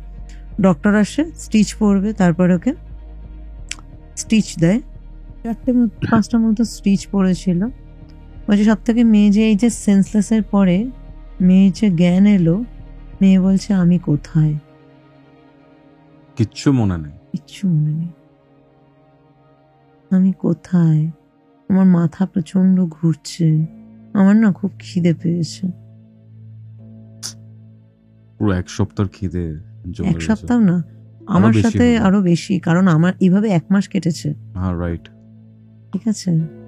ওই ভদ্রলোককে ওর যে রিলেটিভ তাকেও বলেছে, সেও কারোর খোঁজ দিয়ে এবার এদিক ওদিক ঘুরেছে ভদ্রলোক এবং কোনো জায়গায় কিছু হয়নি, সেইভাবে কেসটা কেউ নেয়ও নি।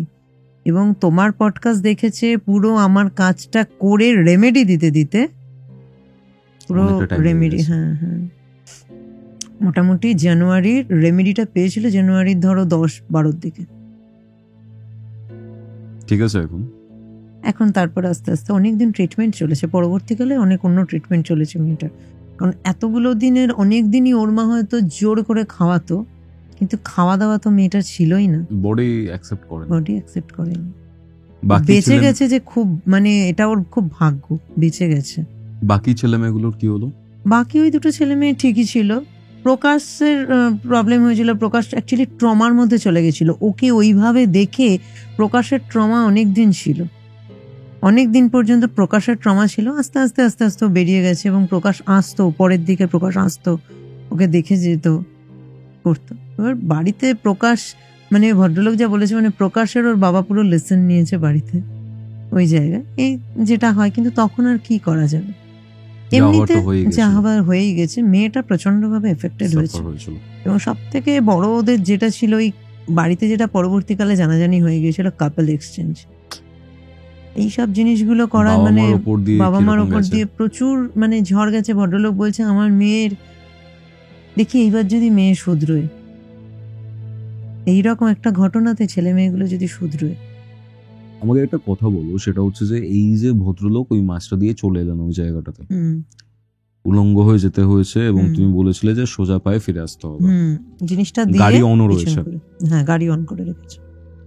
মাছটার অ্যাকচুয়ালি কি হলো, মানে কিছু কি উনি ফিল করেছিলেন, মানে জিনিসটা রেখে আসার পর ফেরার সময় কিছু কি, মানে তুমি তো অবভিয়াসলি কিছু রিজনের জন্যই বলেছো যে ঘুরে তাকাবেন না বা কিছু, কি হয়েছিল? ভদ্রলোককে আমি এটা জানতে চেয়েছিলাম যে মাছটা আপনি দিয়ে, তুমিও জানতে চেয়েছিলে? হ্যাঁ, আমি এটা জানতে চেয়েছিলাম, কারণ আমরা জানতাম কিছু মানে কিছু উনি ফিল করবেন সেই সময় এনভায়রনমেন্ট থেকে, ঠিক আছে, যেটা হচ্ছে অ্যাকসেপ্টেন্স, আমি বুঝতে পারবো। তো মাছটা দিয়ে উনি যখন ফিরে আসছেন, আমি বললাম যে ফিরে আসার সময়তে আপনি কিছু আপনার নিজের ভয় লাগা হোক, কিছু সাউন্ড, কিছু এনভায়রনমেন্ট এমন কিছু ফিল করেছিলেন? উনি বললেন অবশ্যই আমি ফিল করেছি, আপনি না জিজ্ঞাসা করলে আমি এটা আপনাকে বলতাম। কি ফিল করেছেন?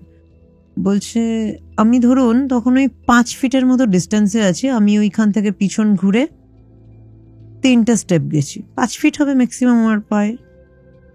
একটা মাছ মানে খাওয়ার শব্দ যেমন হয় না, সেই রকম একটা খাওয়ার সাউন্ড এলো, যেন কেউ কিছুতে জোরে কামড় বসালো এবং তারপরে চিবোচ্ছে। বলছে সেই মুহূর্তে কিন্তু আমার ভয় লেগেছিল, কিন্তু অনেক শক্ত করে আমি গাড়ি অবধি গেছি, চলে এলাম। আমি বলছি তারপরে আপনার শরীর খারাপ কিছু হওয়া কিছু? বলছে না, আমার কিছু হয়নি, তারপরে আমি ঠিক ছিলাম। কিন্তু এই কথাটা আমি বাড়ি এসে আমার বাড়িতে জানাই, বা আমার বন্ধু যে সাথে গেছিল রাস্তায় আমি কিছু জানাইনি, বাড়িতে ফিরে আমি জানিয়েছিলাম যে আমি এটা ফেললাম। বলছে আমার যে বন্ধু আছে একজন, ওর এইসবে খুব ইন্টারেস্ট, ঠিক আছে, ও এসব খুব, যেখানে এইসব কিছু শোনে ও সেখানে একবার ভিজিট করবেই, ঠিক আছে। বলছে পরের দিন ঠিক আছে তুই কি শুনেছিস? আমি যাবো তো, পরের দিন আমি দেখবো তো মাছটা, দেখবো গিয়ে ওখানেই আছে, কিছু হয়নি। তো আমি ওকে বাধা দিয়েছিলাম দরকার নেই যাওয়ার, ও বললো না আমি যাবো। পরের দিন সকালবেলাও গেছে, সকালবেলা গিয়ে আমি যাইনি, ও একাই গেছিল। বলছে আমি একা যাবো, যা। তো একা গেছিল, ও ফিরে এসে যেটা বললো, মাছটা হচ্ছে খুবলে খাওয়া, পিন শুদ্ধ মাছটা খুবলে পুরো খাওয়া, পিন শুদ্ধ মাছটাই পুরো খুবলে খুবলে খাওয়ার মতো। এবং পাশে একটা অদ্ভুতভাবে একটা কুকুর মরে পড়ে আছে, যার মাথাটা পুরো থ্যাঁতলানো, মাথা থেকে পুরো ঘিলুটিলু বেরিয়ে রয়েছে, এবং বডিটাও পেটের জায়গা থেকে পুরো খোবলে মারা, যেন কেউ খেয়েছে, নাড়ি ভুড়ি পুরো বেরিয়ে রয়েছে। পসিবল রিজন দেখো, এক্ষেত্রে আমরা যে মাছটা দিলাম অ্যাকসেপ্ট করার জন্য স্পিরিটের উদ্দেশ্যে, আওয়াজটা যেটা পেয়েছিল সেটা হচ্ছে সিগন্যাল, ঠিক আছে। কুকুরটা এখানে মরে যাওয়া হতে পারে, কুকুরটা ওই সময় ওখানে এসেছিল এবং ওখানে কোনো হার্মফুল কিছু ছিল, কুকুরটা মাছটা খেতে এসেছিল, এটা হতে পারে। আর একটা জিনিস হতে পারে, একটা আলাদা আর একটা প্রাণ, ও মানে ওটা স্যাক্রিফাইস নিল নেচারের থেকে। এটা হতে পারে যে মাছটা তো তোমরা ভোগের জন্য দিয়েছিলে, ভোগের জন্য দিয়েছিলাম, হয়তো প্রাণটাও চেয়েছিল। মাছের তো প্রাণ গেছে, আমরা তো সেখান থেকেই মাছের একটা স্যাক্রিফাইসই পেয়েছিলাম, ঠিক আছে। ওই মাছটা কিন্তু জ্যান্ত মাছ আমরা কিনেছিলাম। ও আচ্ছা, হ্যাঁ অবশ্যই জ্যান্ত মাছ আমরা কিনেছিলাম, জ্যান্ত মাছেরই পেট কেটে আমরা তার মধ্যে জিনিসটা ভরেছিলাম এবং পুরো বডিতে, মাছের বডিতে পুরো পিন ফুটিয়ে ফুটিয়ে আমাদের রিচুয়াল হয়েছিল, সেটা আমরা করেছিলাম। কিন্তু নেচারের থেকেও আর একটা নিয়েছে। মেয়েটিকে পরবর্তীকালে আমরা তাবিজ দিয়ে দিয়েছিলাম এবং মেয়েটির হেলথে খুব প্রবলেম, আমাদের অ্যামুলেট যেটা হয় নেগেটিভ এনার্জি প্রোটেকশন অ্যামুলেট, সেই অ্যামুলেট মেয়েটিকে দিয়েছিলাম। আর ওর হেলথে প্রচন্ড প্রবলেম, মানে না খাওয়া যেটা ভীষণ উইক, তার জন্য আমাদের বিশেষ জড়িবুটি দিয়ে তৈরি হেলথ অয়েল হয়, যার মধ্যে 64 রকমের জড়িবুটি থাকে, হার্বস থাকে, অ্যাকচুয়ালি হার্বস থাকে, ভীষণ রেয়ারেস্ট হার্বস। এই হার্বস দিয়ে তৈরি আমরা হেলথ অয়েল বানাই, যেটা স্নানের সাথে মিশিয়ে স্নান করতে হয়। এই অয়েল দিয়েছিলাম এবং প্রোটেকশন দিয়ে দিয়েছিলাম। যদি কুকুরটা মাছটা খেতে আসতো, মাছের আওয়াজটা পেয়েছিল, ওই সময় যদি কুকুরটা আসেও, ভদ্রলোক তো কোনো কুকুরের আওয়াজ শুনতে পাবেন না, সেরকম না ভদ্রলোক সেরকম কুকুরের আওয়াজ পেয়েছে আমাকে বলেনি। ভদ্রলোক আমাকে যেটা বললেন যে উনি কিছু চিবোনোর, কিছু জোরে কামড়ে, মানে কাঁটা সমেত, ভদ্রলোক বললো যেন আমি এটাই, আমাকে যদি বলেন আমি এটাই বলবো, মাছটা যেন কেউ কাঁচা খেলো এবং কামড়ে যে খাচ্ছে চিবিয়ে, সেই আওয়াজটাই ওই মুহূর্তে আমার কানে। কুকুরটার মুখে কি কোনো পিন ফিন ফুটেছিল? হ্যাঁ কুকুরটার মুখে, হ্যাঁ ভালো কথা জিজ্ঞাসা করেছো, যে কুকুরটা, ভদ্রলোক বললো হয়তো কুকুরটা পরে মাছটা খেতে গেছে, হয়তো কিছু এরকম, কারণ কুকুরটার মুখে দেখেছিলাম, কুকুরটার মুখের পাশে, কুকুরটার মুখে কিছু পিন ফোটা ফোটা, যেটা পেয়েছে। হয়তো কুকুরটা ভাগবশত এসেছিল, তার জন্যই জীবনটা গেল ওর। এইসব জিনিসের না অ্যাকচুয়ালি কোনো এক্সপ্লেনেশন হয় না এগুলোর, হ্যাঁ প্রপারলি এক্সপ্লেনেশন কিছু ঘটে যায়, যাতে বোঝা যায় যে কিছু একটা গেল বা একসেপ্ট করলো, কিছু মিনিং জানিয়ে যায়। এক্স্যাক্টলি তুমি যদি এখানে ইজুগাল টু এটা করতে যাও, সেখানে তুমি কিন্তু তোমার কাছে লাস্ট একটা কোশ্চেন থেকে যায়। LHS ইকুয়াল টু RHS হয় না এখানে। খারাপ একটা জিনিসই লাগছে, সেটা হচ্ছে কুকুরটার জন্য। ওর তো দোষ ছিল না কোনো, তাই না? মানে আমার এইসব কোনো প্রাণী বলো, কুকুর বলো, বিড়াল বলো, ঠিক আছে, মানে একটু অ্যাটাচড। যাই হোক, আমাকে একটা কথা বলো দিদি, সেটা হচ্ছে যে এই যে গুদ্রবঙ্গা বা তুমি এন্টিটির নাম কি বললে? ধনকুন্দ্র। এরকম টাইপের এন্টিটি আমরা বিভিন্ন কালচারে দেখতে পাই, বিভিন্ন কালচারে দেখা যায়। ওয়েস্টার্ন কালচারে যেমন গবলিনস রয়েছে, ঠিক আছে, এরকম টাইপের এন্টিটি অনেক দেখা যায়। আর একটা আরো আছে ওয়েস্টার্নে, আরো আছে এক্স রিমু, সেটাও কিন্তু ডেভিল চাইল্ড, ওটাও কিন্তু স্পিরিট। আচ্ছা, devil child spirit, devil child, যদিও এইরকম স্পিরিট ওটা নয়, ডেভিল চাইল্ড ওটাও স্পিরিট। আমার একটা জিনিস একটু মানে ইন্টারেস্ট লাগে, তাই জন্য পড়াশোনা করি, সেটা হচ্ছে যে এরকম টাইপের এন্টিটি বিভিন্ন কালচারে দেখতে পাওয়া যায়। এন্টিটি যেমন দেখতে পাওয়া যায়, বিভিন্ন ধরনের গড গডেস সেগুলোরও সিমিলারিটিস পাওয়া যায়। লাইক ইন্দ্র, গ্রিক কালচারে সেটা জিউস, ঠিক আছে, বজ্র থাকে হাতে, এরকম আরো অনেকগুলো সিমিলারিটিস পাওয়া যায়। এটা কি এই কারণে যে সনাতন ধর্ম বা যেটাকে তথাকথিতভাবে অ্যাব্রাহামিক রিলিজিয়ানে পেগানিজম বলে, সেটার স্টার্টিং পয়েন্ট ইন্ডিয়ান সাবকন্টিনেন্ট, সেখান থেকে ছড়িয়েছে? যদি দেখো তুমি বিভিন্ন কালচারে, এটা অনেক কিছুতেই দেখা যায় যে কালচার ডিফারেন্ট, ল্যাঙ্গুয়েজ ডিফারেন্ট, কিন্তু দুটোর যদি মাইথোলজিক্যাল স্টোরি বলো, যে অ্যানসিয়েন্ট স্টোরি ডিফারেন্ট, কিন্তু তার যে মানে পাওয়ার, তার যে এনার্জি ফোর্স, সেটা কিন্তু সেম আর্কিটাইপ, মানে সেম ফোর্স থেকেই ক্রিয়েশন আমাদের এখানে, এবং যেগুলোর ইনার মিনিং তুমি কিন্তু সেম পাবে। আমি এই হিসেবেই বলছি দিদি, সেম ইনার মিনিং তুমি পাবে। সেটা হচ্ছে বিষ্ণুর যখন মৎস্য অবতার ছিল, ঠিক আছে, সেই সময় মানে বলা হয় যে অনেক পৃথিবীতে জোয়ার এসেছিল, সমুদ্রের জল ফুলে ফেপে সবকিছু ডুবিয়ে দিচ্ছে মৎস্য অবতার এন্ডে। হ্যাঁ, তো সেই সময় একটা ইভলিউশনের ব্যাপারটাও দেখা যায়। বাট এরকম টাইপের বন্যার আর একটা উল্লেখ পাওয়া যায়, সেটা অ্যাব্রাহামিক রিলিজিয়নে, সেটা হচ্ছে নোয়াজ আর্ক। যে নোয়া জানতে পারে ভগবানের কাছ থেকে বা ঈশ্বরের কাছ থেকে এরকম একটা বন্যা আসবে, একটা বড় জাহাজ বানায়, সেখানে প্রত্যেকটা স্পিসিসের মানে জোড়ায় জোড়ায় প্রাণীগুলোকে রেখে দেয়, তারপর সেখান থেকে একটা আবার নতুন কানেকশন। দেখো ওখানেও কিন্তু একটা যুগ থেকে আর একটা যুগে ট্রান্সফার হয়েছিল। যখন এই মৎস্য অবতারের পরে যখন বিশাল জোয়ার আসে, সমুদ্রের ঢেউ আসে এবং বিশাল তুফান এসেছিল, বিশাল তুফান, একটা যুগ থেকে একটা যুগ। এবং তুমি যেটা বললে এটাও একটা যুগ থেকে একটা যুগ। দেখো বিভিন্ন কালচার আলাদা, স্টোরির নেম আলাদা, বাট ফোর্স, এনার্জি সেটা কিন্তু সেম এনার্জি। তাহলে আমি একটা কোশ্চেন জিজ্ঞাসা করি, জিনিসটা খুব কন্ট্রোভার্সিয়াল হয়তো হতে পারে। আমরা ইলুমিনাটি জানি, ইলুমিনাটির থার্ড আই এর ব্যাপারে জানি, যেটাকে আমরা অল সিইং আই বলি। হ্যাঁ, ত্রিভুজের ভিতরে আই এবং অল সিইং, যে আমি সবকিছু জানি, আমি সব দেখতে পাচ্ছি, মনিটর করছি। এটার সাথে লর্ড শিভার থার্ড আই এর কোন রকমের কানেকশন থাকতে পারে? কারণ একদম আছে, থাকতে পারে না, আছে, একদম আছে। লর্ড শিভার যে থার্ড আই, এটার মানে কি? এনলাইটমেন্ট, যে কোনো অহংকার। লর্ড শিভার যে থার্ড আই, এটা কিন্তু কোনো বডি পার্টে ওনার থার্ড আই নয়, বিশেষ সময়ে জাগ্রত হয়। কখন জাগ্রত হয়? রেগে গেলে জাগ্রত হয়, যখন ওনাকে বিরক্ত করা হয় জাগ্রত হয়। এবং জাগ্রত হয়ে কি হয়? কাম, অহংকার, মোহ, মায়া, উনি কিন্তু এগুলোকে ডিস্ট্রয় করেন। ডিস্ট্রয় করে রিয়েল যে ট্রুথ, যেটা করবা হতে পারে, সবসময় যে রিয়েল ট্রুথ যেটা হয় জানো তো, সেটা খুব মিষ্টি হয় না, সেটা কিন্তু একটু তেতো হয়, কিন্তু ওটাই কিন্তু আদি সত্যি। সেইটার সাথে কিন্তু উনি মিট করান, মানে সেই জিনিসটার সাথেই আমাদের সচেতনতার, যে আমরা তো অবচেতন মনে আমাদের দেখো মায়া, মোহ, অনেক কিছু, অহংকার, অনেক কিছুতে থাকি, কিন্তু আমাদের অরিজিনালিটি যেটা এনলাইটমেন্ট, ঠিক আছে, ওনার এই যে থার্ড আইটা কিন্তু বৃহত্তর আধ্যাত্মিক জ্ঞানের জন্য ক্ষুদ্রতর আবেগের ত্যাগ, ক্ষুদ্রতর আবেগের ধ্বংস। এনলাইটমেন্ট বিশেষ সময়তেই কিন্তু এটা জাগ্রত হয়, ঠিক আছে।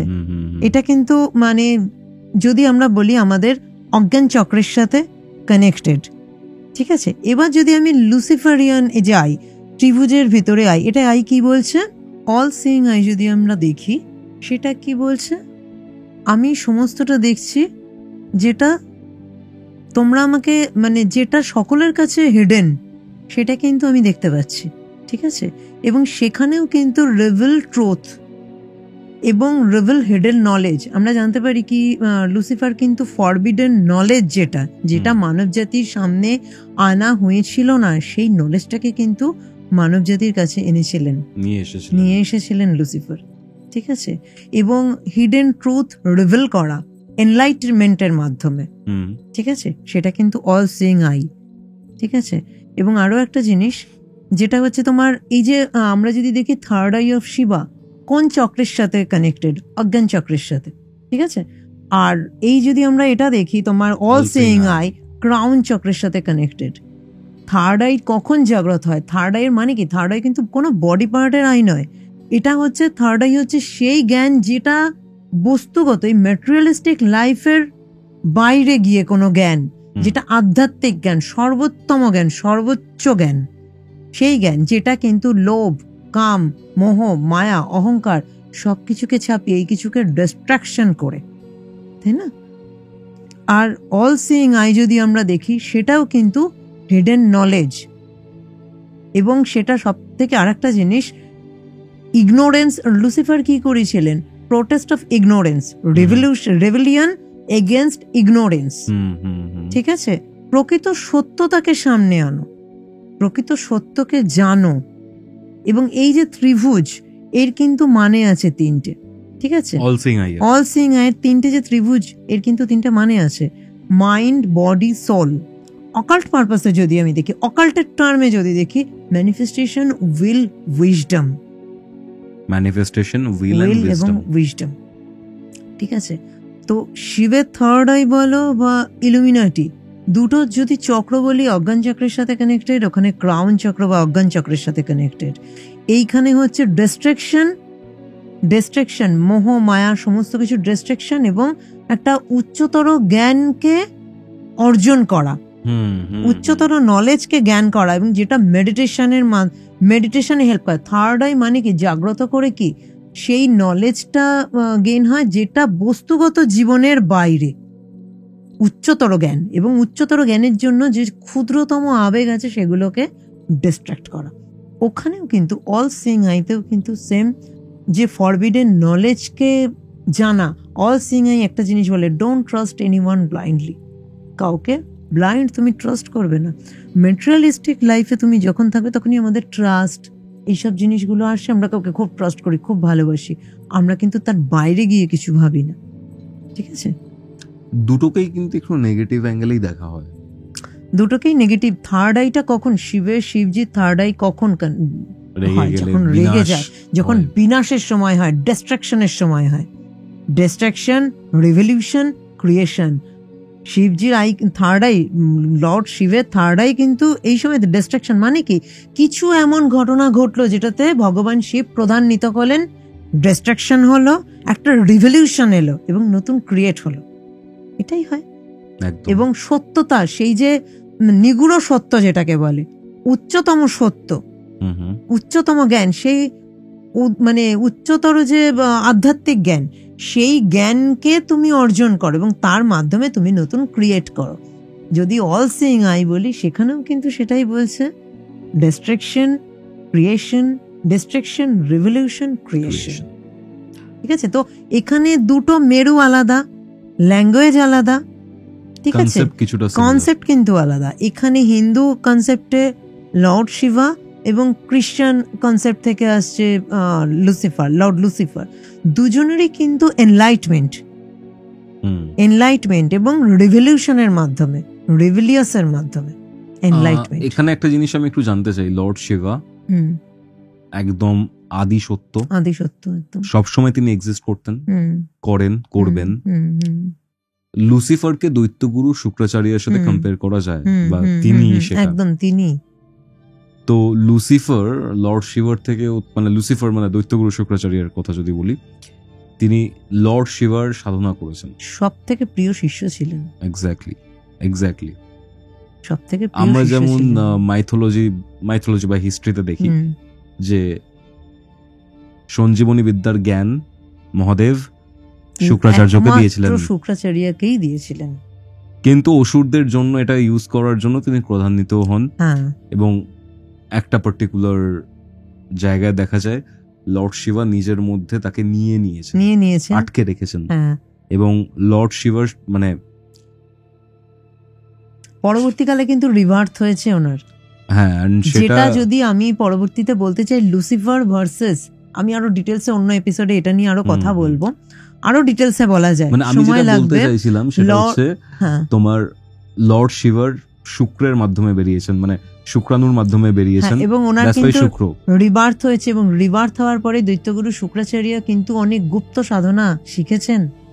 এবং আমি যদি বলি লুসিফার কিন্তু ফার্স্ট বার্থ ফলেন অ্যাঞ্জেল হলেন, ফলেন অ্যাঞ্জেল হওয়ার পরে কিন্তু হেলে পতিত হলেন, হেলে গেলেন।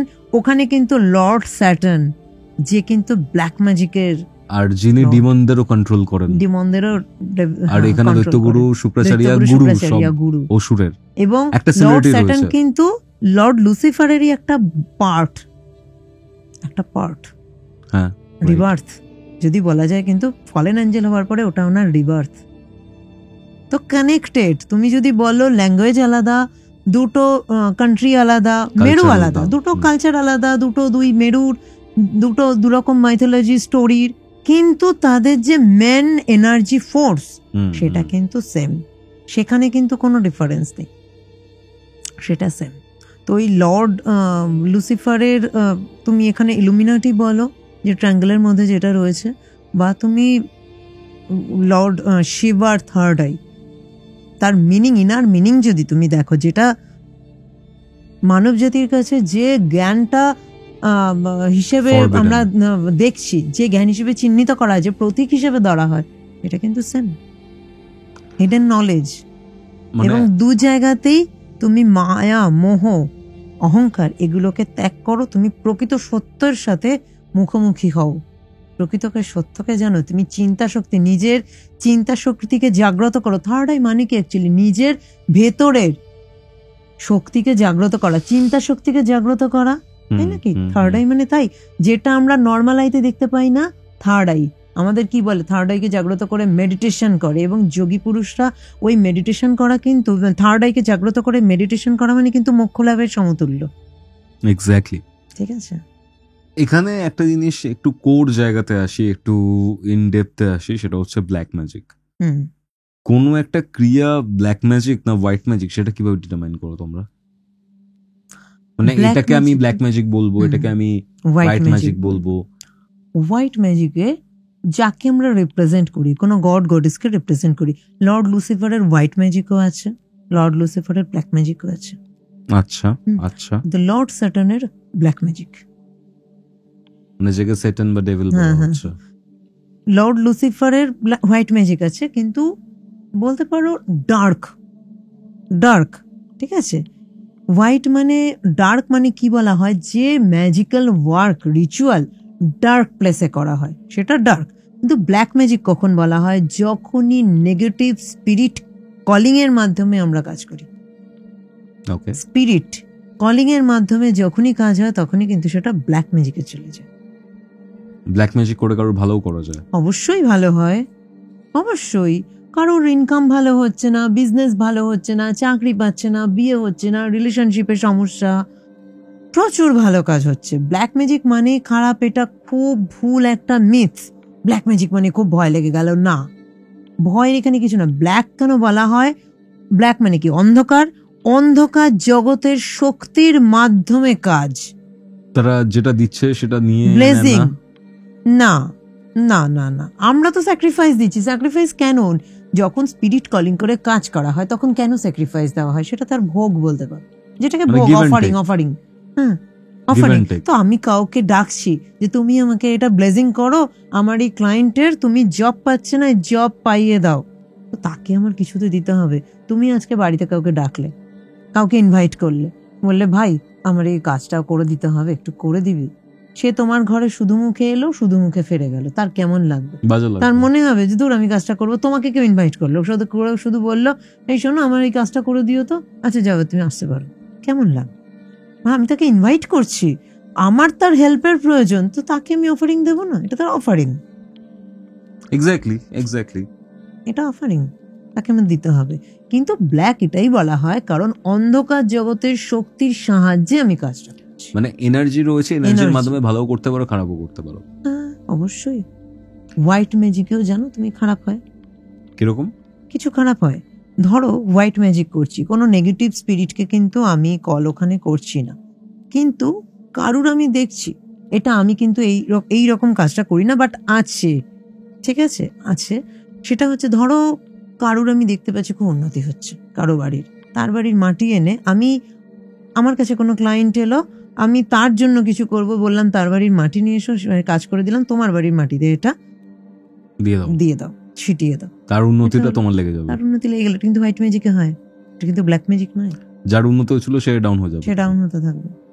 তো খারাপ এই জিনিসটা না আমি একটা দেখেছি বাড়িতে, ধরো খুব ভালো একটা বাড়ি, উন্নতি করছে, মানি প্ল্যান্ট রয়েছে, ফুলে ফেপে উঠেছে, অনেকে এই মানি প্ল্যান্ট থেকে চুরি করে। এক্স্যাক্টলি, যেটা একদম ভালো না। আমরা যে জন্য বলি ক্লায়েন্টকে মানি প্ল্যান্ট যেন চুরি না হয়, খুব মানি প্ল্যান্ট রাখারও কিন্তু বিশেষ দিক আছে। আচ্ছা, কোন দিকে রাখতে হয়? সাউথ ইস্ট কর্নারে, ইস্ট কর্নারে, ইস্ট টু সাউথ ইস্ট কর্নারে মানি প্ল্যান্ট, কারণ ওটা শুক্রের জায়গা, মানির জায়গা। সাউথ ইস্ট কর্নারে যদি আমি দেখি lord planet Venus, luxury, glamour, সবকিছু, অগ্নিকোণ, সাউথ ইস্ট কর্নারটা, তো ওখানে কিন্তু শুক্রকে ওয়াটার এলিমেন্টের সাথে কানেক্ট না না না না না না না, ওয়াটার এলিমেন্টে না। ওয়াটার এলিমেন্ট নর্থের বরুণ, বাস্তু হিসেবে বলছি, বরুণ। ওকে ওকে ওকে, বাস্তু নিয়ে আমরা খুব তাড়াতাড়ি একটা ডিটেল এপিসোড করব। আমাকে একটা জিনিস বলো, এই যে ব্ল্যাক ম্যাজিকের কথা বলছো, ব্ল্যাক ম্যাজিক দিয়ে ভালো করা যায়, হোয়াইট ম্যাজিক দিয়ে খারাপও করা যায়, বাট তুমি সিজিলের ব্যাপারে বলছিলে, কিছু বিশেষ সিজিলের প্রচুর পাওয়ার আছে। এমন সিজিল আছে, ধরো লাভ অ্যাট্রাকশনের সিজিল আছে। রিসেন্টলি তুমি বিভিন্ন সাইটে দেখবে মানি অ্যাট্রাকশন সিজিল। আমি এই টপিকটা নিয়ে অন্য এপিসোডে আরো ডিটেলসে বলবো, আমি এখন খুব সংক্ষেপে বলছি। মানি অ্যাট্রাকশন সিজিল দিয়ে সার্চ করলে তুমি দেখবে কেমন আসবে। আমি ছবিটা তোমাকে বলছি, এরকম ক্রস করা, মাঝখানে একটা গ্যালাক্সির মতো এরকম, এবং এইরকম টানা, এরকম এরকম, মানে আমি জানি না বোঝাতে পারছি কিনা। ধরো এরকম ক্রসের মতো করা, মাঝখান থেকে একটা লাইন টানা, দুদিকে একটু ফুটকি ফুটকি টাইপের দিয়ে দেওয়া রয়েছে, এবং যে সেন্টারটা রয়েছে সেন্টারটা এরকম গোল নিহারিকার মতো দুটো প্যাচে ঘোরানো। তুমি দেখবে মানি অ্যাট্রাকশন সিজিল দিয়ে যদি গুগলে সার্চ করো তুমি এই সিজিলটা আসবে। অনেকের দেখবে হাতে ছবি ট্যাটু ট্যাটু ট্যাটু। আমার রিসেন্ট এক ক্লায়েন্টই ট্যাটু করেছে, ঠিক আছে, কিছু জিজ্ঞাসা করেনি, নিজের মতো করে করে নিয়েছে, করে দেখাচ্ছে দেখো আমি করেছি। ওকে, প্রবলেম কি? সত্যি বলতে আমাদের কাছে খুব ঝাড় খেয়েছে, ঝেড়েছি ওকে। না জেনে করা উচিত না, একেবারে না। কেন? গৈটিক একটা সিজিল এটা। গৈটিক বলতে? গৈটিক ব্ল্যাক ম্যাজিকেরই একটা পার্ট রয়েছে যেটা গৈটিক। গৈটিক গথিক এগুলো কি সেম? হ্যাঁ, গৈটিক থেকে অনেক কাজ হয়, ব্ল্যাক ম্যাজিক্যাল কাজ, ঠিক আছে, স্পিরিট এনার্জি দিয়েই কাজ হয়। এই যে সিজিলটাকে মাধ্যমে, এই যে সিজিলটা কেউ ড্র করলো না, কোনো অ্যাক্টিভেশনের বিশেষ প্রয়োজন হয় না। বডির সাথে তুমি অ্যাটাচ করলে বা তুমি কোনো এরকম সিজিল লকেট বানিয়ে পরে নিলে তোমার সাথে ওটা অ্যাক্টিভ হতে শুরু করলো, এবং বিশেষ নেগেটিভ এন্টিটি, নেগেটিভ এনার্জিকে কিন্তু অ্যাট্রাক্ট করা হয় এর মাধ্যমে। সব থেকে গিভ অ্যান্ড টেক করবে এই হার্মফুল নেগেটিভ এনার্জি। তুমি এতদিন জার্ন করেছো, তোমাকে জিরোতে নিয়ে চলে যাবে, ফাস্ট করবে তোমাকে। তুমি যারা ধরো অকাল্টে আছে, আর্নের কথা বলছি না, যারা অকাল্টে আছে, ধরো কিছু শিখেছে, সে শিখছে, যখনই সিজিলটা সে না জেনে পড়ে নিল না, তাকে পুরো জিরোতে নিয়ে যাবে। তার যা পাওয়ার ছিল, যা সে ডে বাই ডে প্রে করে বিভিন্ন রিচুয়াল করে, সে তো তার মধ্যে কিছু পাওয়ার গেইন করে, কিছু তার মধ্যে পাওয়ার আসে, সব কিন্তু জিরোতে চলে যাবে, নতুন করে শুরু করবে। এই যে নেগেটিভ স্পিরিটটা এই সিজিলের মাধ্যমে অ্যাক্টিভ হয়, বডির সাথে অ্যাটাচ, সেটা ট্যাটুর মাধ্যমে হতে পারে, সিজিল পরে হতে পারে, বা তুমি সিজিল একে ব্যাগে রেখে দিলে, ঠিক আছে। সব থেকে যেটা ট্যাটুর সাথে, ট্যাটু মানে কি, তুমি ট্যাটু বানিয়েছো বডির সাথে কিন্তু অ্যাটাচ। আমি এখানে ট্যাটু বানিয়েছি, আমার এখানে ইলুমিনাটি ট্যাটু আছে, আমার খুব ভালো লাগে, তো পেন্টাগ্রামের ট্যাটু আছে, তো আমার বডির সাথে কিন্তু অ্যাটাচ। আমি যদি নিজে এটা না তুলি, আমি কিন্তু যতদিন আমার আমৃত্যু এটা থাকবে হাতে, তো আমার সাথে সব থেকে বেশি অ্যাটাচ হচ্ছে না, আমার পুরো ভাইব্রেশনের সাথে রয়েছে, তো বডির সাথে অ্যাটাচ হচ্ছে। বা তুমি কোনো লকেট পরছো গায়ের সাথে, তো কি হার্মফুল স্পিরিটটা কিন্তু আমি ইনভাইট করছি, বলে মানি অ্যাট্রাকশন। এক্ষেত্রে কি হয়, সেই স্পিরিট তোমাকে দেবে কিন্তু তোমাকে জিরোতে নিয়ে চলে যাবে, জিরোতে নিয়ে যাবে। শুধু তাই না, তোমাকে দেবে কিন্তু তোমার সারাউন্ডিং এ যারা থাকবে তাদের ডাউন করে দেবে। খুব প্রবলেমেটিক তো ব্যাপারটা। একদম তাই, না জেনে করা একদম কোনো সিজিল এঁকে নিলাম, বানিয়ে নিলাম, ট্যাটু করে নিলাম, একদম ঠিক না। খুব বকাবকি করি আমি, কোনো কেউ ক্লায়েন্ট যদি না বুঝে করে না, এই সিজিলটা যেখানেই এঁকে নাও, এবার ওটা কিন্তু অ্যাক্টিভেট হচ্ছে, তোমার সারাউন্ডিংয়ে যারা থাকবে তারা কিন্তু ডাউনফল হতে থাকবে। ছেলে থাকুক, বয়ফ্রেন্ড থাকুক, হাজব্যান্ড থাকুক, যেই থাকুক, তোমার বাবা থাকুক, যেই থাকুক, ডাউনফল হবে, তবে কিন্তু ও তোমাকে দেবে। এবং তুমি যদি কোনো রকমের অকাল্টের কোনো কাজ আগে করিয়েছো এই সিজিলটা বানানোর আগে, এই সিজিলটা বানানোর সাথে সাথে সেগুলো সব ডিস্ট্রয় হয়ে যায়। ধরো কেউ কেরিয়ারের কাজ করেছে, ম্যারেজের কাজ করেছে, করলো, রেমেডিটা করতে থাকলো, সামনেই হয়তো তার ম্যারেজ ঠিকও হয়েছে, জব পেয়েও গেছে একটা, সিজিলটা যেই বানাবে সবকিছু ডিঅ্যাক্টিভেট হয়ে যাবে, আগের যা যা কাজ করেছে সব কেটে গেল। সিজিলটা কি নেগেটিভ? একদিকে যদি তুমি বলো নেগেটিভ, মানি দেবে কিন্তু তোমাকে জিরো থেকে শুরু করে দেবে, তোমাকে পুরো এমটি করে দেবে।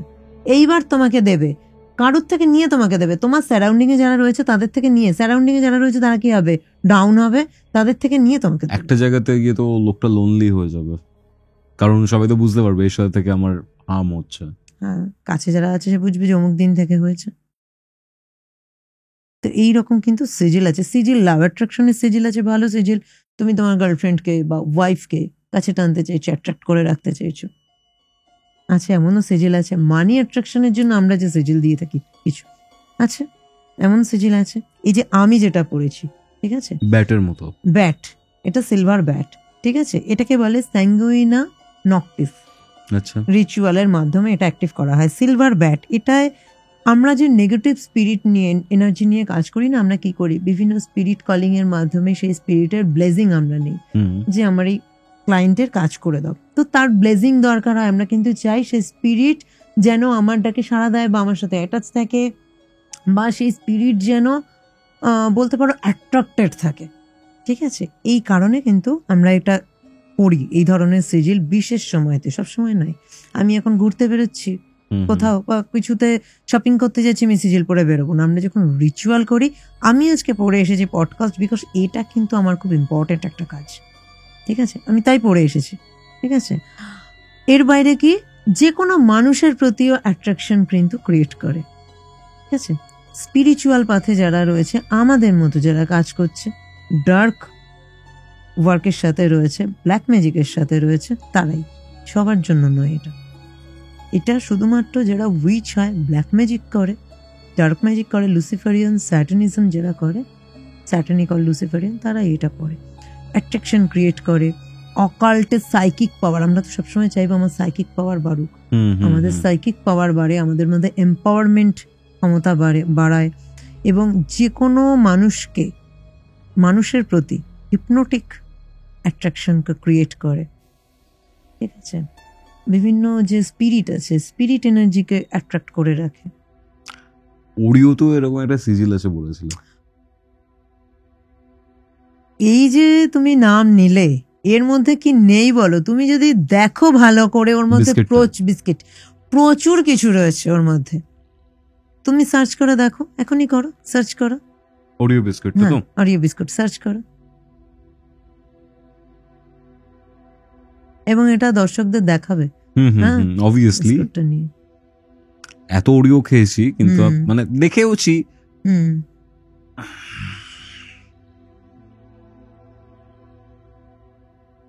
অনেক কিছুই রয়েছে। আবার ডিফারেন্ট ডিফারেন্ট বিস্কুটে আই থিঙ্ক ডিফারেন্ট ডিজাইন।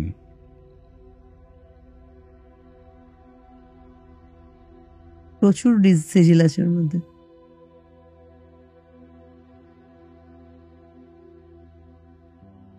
এটা আছে, আরো ডিজাইনার আছে। আর একটা সার্চ করো পুরো অডিও দিয়ে।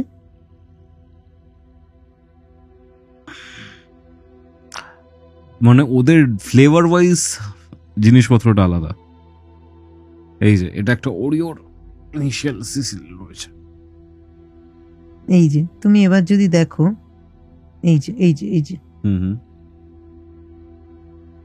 এই যে সিজিলটা, লুসিফারিয়ান লেভিথিয়ান সিজিল সাইন, মানে যেটা ক্রসের মতো, উপরে একটা এরকম দাগ, ছোট ছোট, তারপরে কিন্তু গোল গোল হয়ে এটা রয়েছে, ঠিক আছে। ট্রায়াঙ্গুলার শেপ, ট্রায়াঙ্গেল দেখো, কত ট্রায়াঙ্গেলে ভর্তি, ট্রায়াঙ্গেল শেপ গুলো দেখো, রাইট, ভর্তি ট্রায়াঙ্গেল, একদম ট্রায়াঙ্গেল। এর মধ্যে ট্রায়াঙ্গেল এবং লেভিথিয়ান এই সাইনটা কিন্তু রয়েছে। এবং আরো ফ্লেভার যদি তুমি দেখো না, আমি ইভেন আমার ফেসবুকে এটা পোস্টও আছে এটা নিয়ে। আচ্ছা, হ্যাঁ, আমি ওখানে পোস্টও করেছি এবং এরকম করা আছে কি কি সাইন আছে ওর মধ্যে। অরিও বিস্কুটে কিন্তু আছে। সব থেকে একটা জিনিসের কথা বলবো, যেটা শুনে অবাক হয়ে যাবে, ছোটবেলা থেকে অ্যাডভার্টাইজমেন্ট দেখে আমরা বড় হয়েছি, জীবনে কোনো না কোনো সময় তুমি এই সোপটা ইউজ করেছো। লুসিফারের ল্যাটিন মানে বলছি, তাহলে তুমি বুঝবে। লুসিফারকে কি বলা হয়? লাইট ব্রিঙ্গার।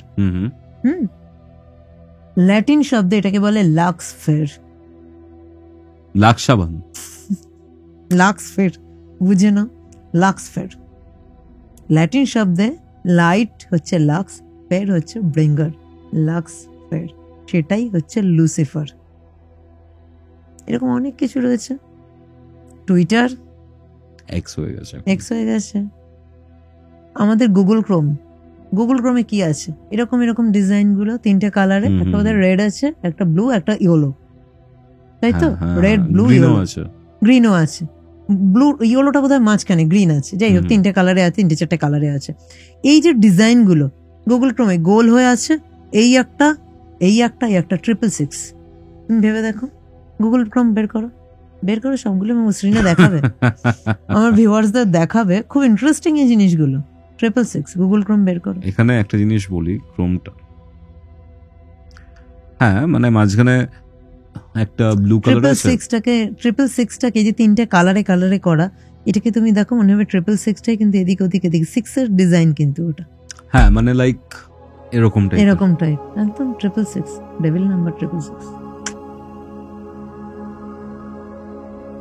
ওকে। আমাদের একটা রিচুয়ালের নাম আছে নোজামা। বুঝে না তো, দেখি কিছু বুঝতে পারো কিনা? নোজামা এটা কি ভাষায়? বুঝতে পারছেন? ল্যাটিন ভাষা, নোজাম, একটা রিচুয়াল নেম আমাদের নোজামা। এবং কিসের রিচুয়াল জানো? আমি বলেই দিচ্ছি, রিচুয়ালটা খুব খুব মানে রেস্ট্রিক্টেড রিচুয়াল। আমাকে হিন্টস দাও। সেই রকম পারপাস ছাড়া রিচুয়ালটা করা যাবে না, বিজনেস পারপাসের রিচুয়াল। রিচুয়ালটা হচ্ছে কোনো তোমার কম্পিটিটর, যে কম্পিটিটরের জন্য তোমার এমন একজন বিজনেস রাইভাল যে তোমার বিজনেসকে দাঁড়াতে দিচ্ছে না, তখন এই বিশেষ রিচুয়ালটা নোজামা। নোজামার মধ্যেই নাম রয়েছে, যেটা তুমি ইউজ করো একটা business company, online business company, Amazon. Nozama একটা ritual name, Luciferian ritual Nozama. মানে অ্যামাজনটা কি ওরকম ভাবে কম্বিনেশন করে মানে? আর একটা দেখো এরকম অ্যামাজনের নিচে কি আছে, এইরকম টেল, ডেভিল টেল, তুমি সার্চ করে দেখো ডেভিল টেল, অ্যামাজনের নিচে একটা টেল। ও আচ্ছা, ইয়া, হ্যাঁ রাইট, নোজামা। মানে অ্যামাজনটা কি সামনাসামনি, নোজামা উল্টো করে, একদম একদম একদম। মানে অ্যামাজন পুরো জায়ান্ট, মানে খেয়ে নিয়েছে সবাইকে প্রায়। অ্যামাজনের বাজার দেখো তুমি, অ্যামাজনের বাজার দেখো, এরকম অনেক আছে। ইউটিউব, আমরা ইউটিউবে পডকাস্ট করছি, কি ট্রায়াঙ্গল? হ্যাঁ, ভেতরে ট্রায়াঙ্গল তো, ভেতরে ট্রায়াঙ্গল কোথায় যাবে? ডলারের সাইন, অ্যাকচুয়ালি কি ইনফিনিটি ডলার। আমেরিকার ডলার কোনোদিন শেষ হয়? ইউটিউবটা অ্যাকচুয়ালি কিন্তু রাইট ট্রায়াঙ্গল, মানে আমার দুটো প্লে বাটন রয়েছে, ওখানেও ট্রায়াঙ্গল পুরো। ট্রায়াঙ্গল এগুলো দেখে না এভরিডে লাইফ। কেউ যদি আমাকে সে এখন বলে না তোমরা ডেভিলের ওরশিপ করো, ভীষণ ভয় করে, আচ্ছা ডেভিল ছাড়া তুমি থাকতে পারবে না। ফেসবুক ইউজ করো না, ইউটিউব দেখো না, গুগল ক্রোমে যেও না, ডেভিলকে তো এভরিডে তুমি ইউজ করছো, ডেভিল ছাড়া তুমি নেই। বা ওভারঅল সবকিছুতে ডেভিল সিম্বল আছেই। আমাদের মেয়েদের যে রিপ্রোডাকশন অর্গানকে তুমি যদি দেখো, দুদিকে দুটো ওভারি, ফ্যালপিয়ন টিউব, এই পাশ থেকে নেমে এলো ইউট্রাস, গোট ফেস। তুমি নামটা বলতে যাচ্ছিলে, ব্যাফোমেট। গোট ফেস, পুরো লর্ড স্যাটার্নের যে ফেসটা রয়েছে সেটা আমাদের মধ্যে রয়েছে। এক্স্যাক্টলি সবকিছু কোন সাইডে তুমি যাবে, তোমার বাদ পড়ে যাবে, সব তুমি শেষ করতে পারবে না। এতটা ডিপলি এই বিষয়টা নিয়ে ভাবিনি কখনো। লাক্সারি, গ্ল্যামার, ভেনাস দেয়, লুসিফার দেয়, তো লুসিফার, দৈত্যগুরু, শুক্রাচার্য, এত হয়েছে। কিন্তু এভরিডে লাইফে যে বলে না যে আমি না বাবা আমি ভগবানের পথে আছি, আমি ডেভিলের পথে নেই, তুমি ডেভিলের পথে আছো। তুমি আজকের দিনে দাঁড়িয়ে তুমি ডেভিল ছাড়া তুমি থাকতে পারবে। ডেভিলটাকে কি নেগেটিভ ভাবে ভাবছো? না, একদমই না। আমার কাছে রবিনহুড, যেখানে যেটা প্রয়োজন, প্র্যাকটিক্যাল। মেন হচ্ছে তুমি ইমোশন থেকে বেরো, তুমি প্র্যাকটিক্যাল হও। আজকের দিনে তুমি বলো অর্থ ছাড়া কেউ বাঁচতে পারবে? অর্থ ছাড়া তার জীবনটাই নিরর্থক হয়ে যাবে। যেখানেই তুমি যাও, এডুকেশন, প্র্যাকটিক্যাল হতে হবে। তুমি এডুকেশনে যাও, তোমার অর্থ ছাড়া এডুকেশন হবে না। তুমি একটা রিলেশনশিপে যেতে চাও, তোমার এডুকেশন, রিলেশনশিপ, যদি তুমি জব করছো না, একটা ছেলে তাকে কোনো মেয়ে জব করবে, মানে বিয়ে করবে না। তুমি ট্রিটমেন্টের জন্য যাও, হেলথ, টাকা ছাড়া কোনো গতি নেই। কোথায় আছে? তোমার এডুকেশনে টাকার প্রয়োজন, ক্যারিয়ার থেকে তোমার টাকা আসছে, তোমার ম্যারেজের জন্য প্রয়োজন, তোমার এভরিডে লাইফের প্রয়োজন, হেলথের জন্য তোমার প্রয়োজন। তো ডেভিল, সকল যে ডেভিল, আমার কাছে যদিও ডেভিল না, আমার কাছে আমার ডেভিলই আমার গড। আমার কাছে আমার ডেভিলই আমার গড। যদি তুমি ডেভিল বলো তো হ্যাঁ ডেভিল, আমি ডেভিল ওরশিপার, আমি খুব, এর জন্য আমি প্রাউড ফিল করি। বিকজ আজকের দিনে যেটা ছাড়া আমরা থাকতে পারবো না, রিলেভেন্ট, আমরা তার ওরশিপ করি। যে আজকের দিনে দাঁড়িয়ে আমাকে বাঁচিয়ে রেখেছে। আজকের দিনে আবেগ দিয়ে বাঁচবে না, একটা সময় বাঁচতো আবেগ দিয়ে। আজকের দিনে আবেগ দিয়ে বাঁচবে, আবেগ দিয়ে হবে না। কিন্তু কিছু কোশ্চেন্স করবো যেটা অডিয়েন্স খুব বেশি জিজ্ঞাসা করে তোমাকে, ঠিক আছে? একদম। কিছু কিছু কোশ্চেন্স আমাদের অডিয়েন্স খুব বেশি করেছে তোমার থেকে। সেটা হচ্ছে যে তোমরা এই যে কাজগুলো করো, অনেক নোংরা জিনিসপত্র নিয়ে কাজটা করো, এই ঘটনাতেই আমরা দেখলাম কোনো পার্টিকুলার মহিলার অর্গাজম নিয়ে কাজ করতে হয়েছে। আগেও অনেক কিছু শুনেছি, তো এটা মেনলি নিয়ে কাজ করতে হয়, অর্গাজম নিয়ে করতে হয়। তো মেনলি এই জিনিসটা নিয়ে কাজ কেন করা হয় এবং ঘেন্না লাগে না?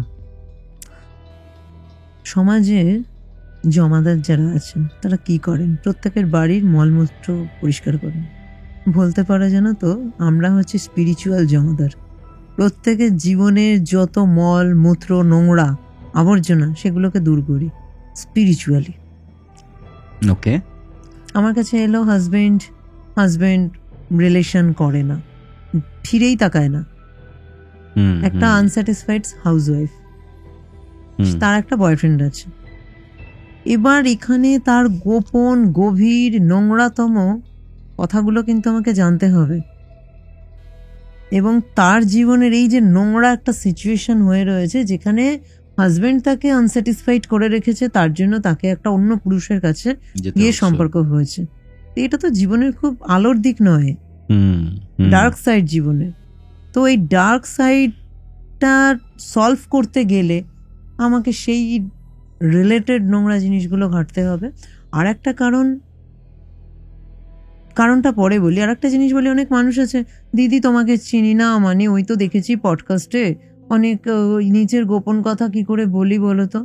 একটা কথা আমি তাদের উদ্দেশ্যে বলবো, নিজের জীবনে তোমার যদি বডির প্রাইভেট পার্টে যদি কোনো ইনফেকশন হয়, ডক্টরের কাছে গিয়ে তোমার দেখাতে হবে, কারণ ওইখানে তোমাকে ট্রিটমেন্ট করতে হবে, নাহলে কিন্তু ওখানে গা থেকে ক্যান্সার হবে। তেমনি নিজের জীবনের যে ইনফেকশন বাঁধিয়ে এসছো, তোমাকে তোমার লাইফেরও প্রাইভেট গুপ্ত গভীর যা যা ডার্ক কিছু আছে, নোংরাতম কিছু আছে, তোমাকে বলতে হবে। এবং এগুলোকে ক্লিন করতে গেলে আমাদের ওই নোংরাগুলো ঘাটতে হয়। আর কাজ করার জন্য যখনই আমি কোনো বশীকরণের কাজ করছি, বডির ডিএনএ কিন্তু আমার লাগে, তবে কিন্তু ভালো। দেখো, ফটোতেও হয় না বলবো না, বাট ডিরেক্ট যদি আমি কোনো বডি কিছু পাই, বডির পার্টিকেলস, তো আমাদের স্পার্ম বলো, অর্গাজম বলো, তো আমাদের সেগুলো কাজে লাগে। একদম কোর জিনিসটা কিন্তু আমাদের কাজে লাগে।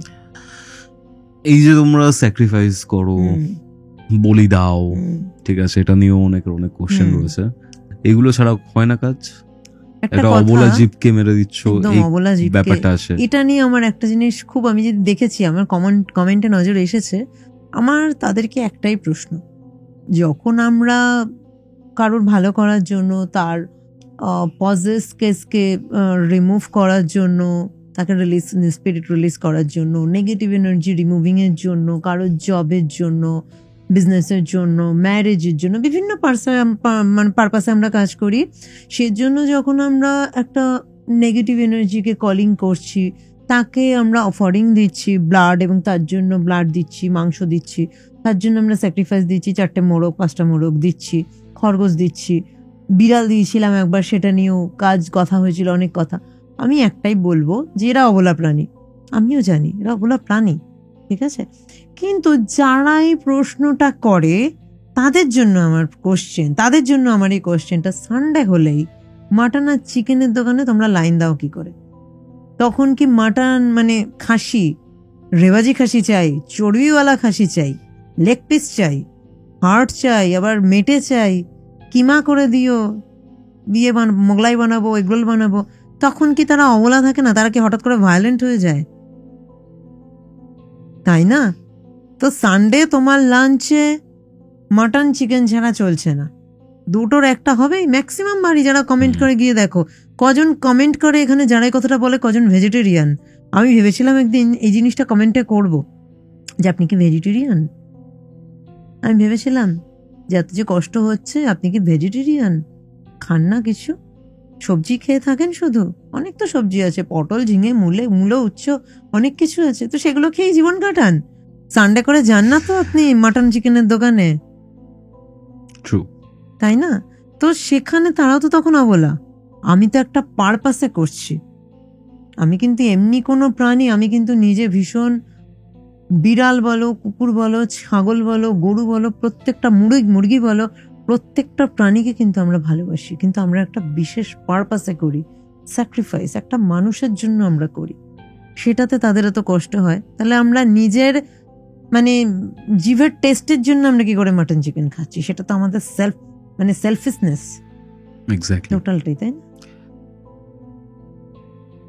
যে আমাদের কিন্তু আরেকটা জিনিস বলে দিই, যারাই আমার সাথে কন্ট্যাক্ট করে আমি কিন্তু নিজেরাই কথা বলি, অন্য কোনো পার্সন দিয়ে আমরা কথা বলাই না কখনো, সবসময় আমরা কানেক্টেড থাকি। এটাই ছিল আজকের এপিসোড। আজকের এই এপিসোড আপনাদের কেমন লাগলো কমেন্ট করে জানান। ভিডিওটা ভালো লাগলে অবশ্যই লাইক করে শেয়ার করে দিন অ্যান্ড সাবস্ক্রাইব টু কৌস্তবের আড্ডা। মমিতাদির এপিসোড আজকে আপনাদের কেমন লাগলো সেটাও কিন্তু জানাবেন, আর কোথা থেকে দেখলেন সেটাও কিন্তু কমেন্ট করে জানাতে ভুলবেন না। তাহলে চলুন দেখা হচ্ছে পরবর্তী এপিসোডে, যেটি আসছে পরের সপ্তাহে। ততক্ষণ অব্দি কৌস্তবের আড্ডার এরকম আরো এপিসোড দেখতে আপনার মোবাইল স্ক্রিনে আসা ডান দিকের অথবা বাঁ দিকের বক্সে ক্লিক করুন।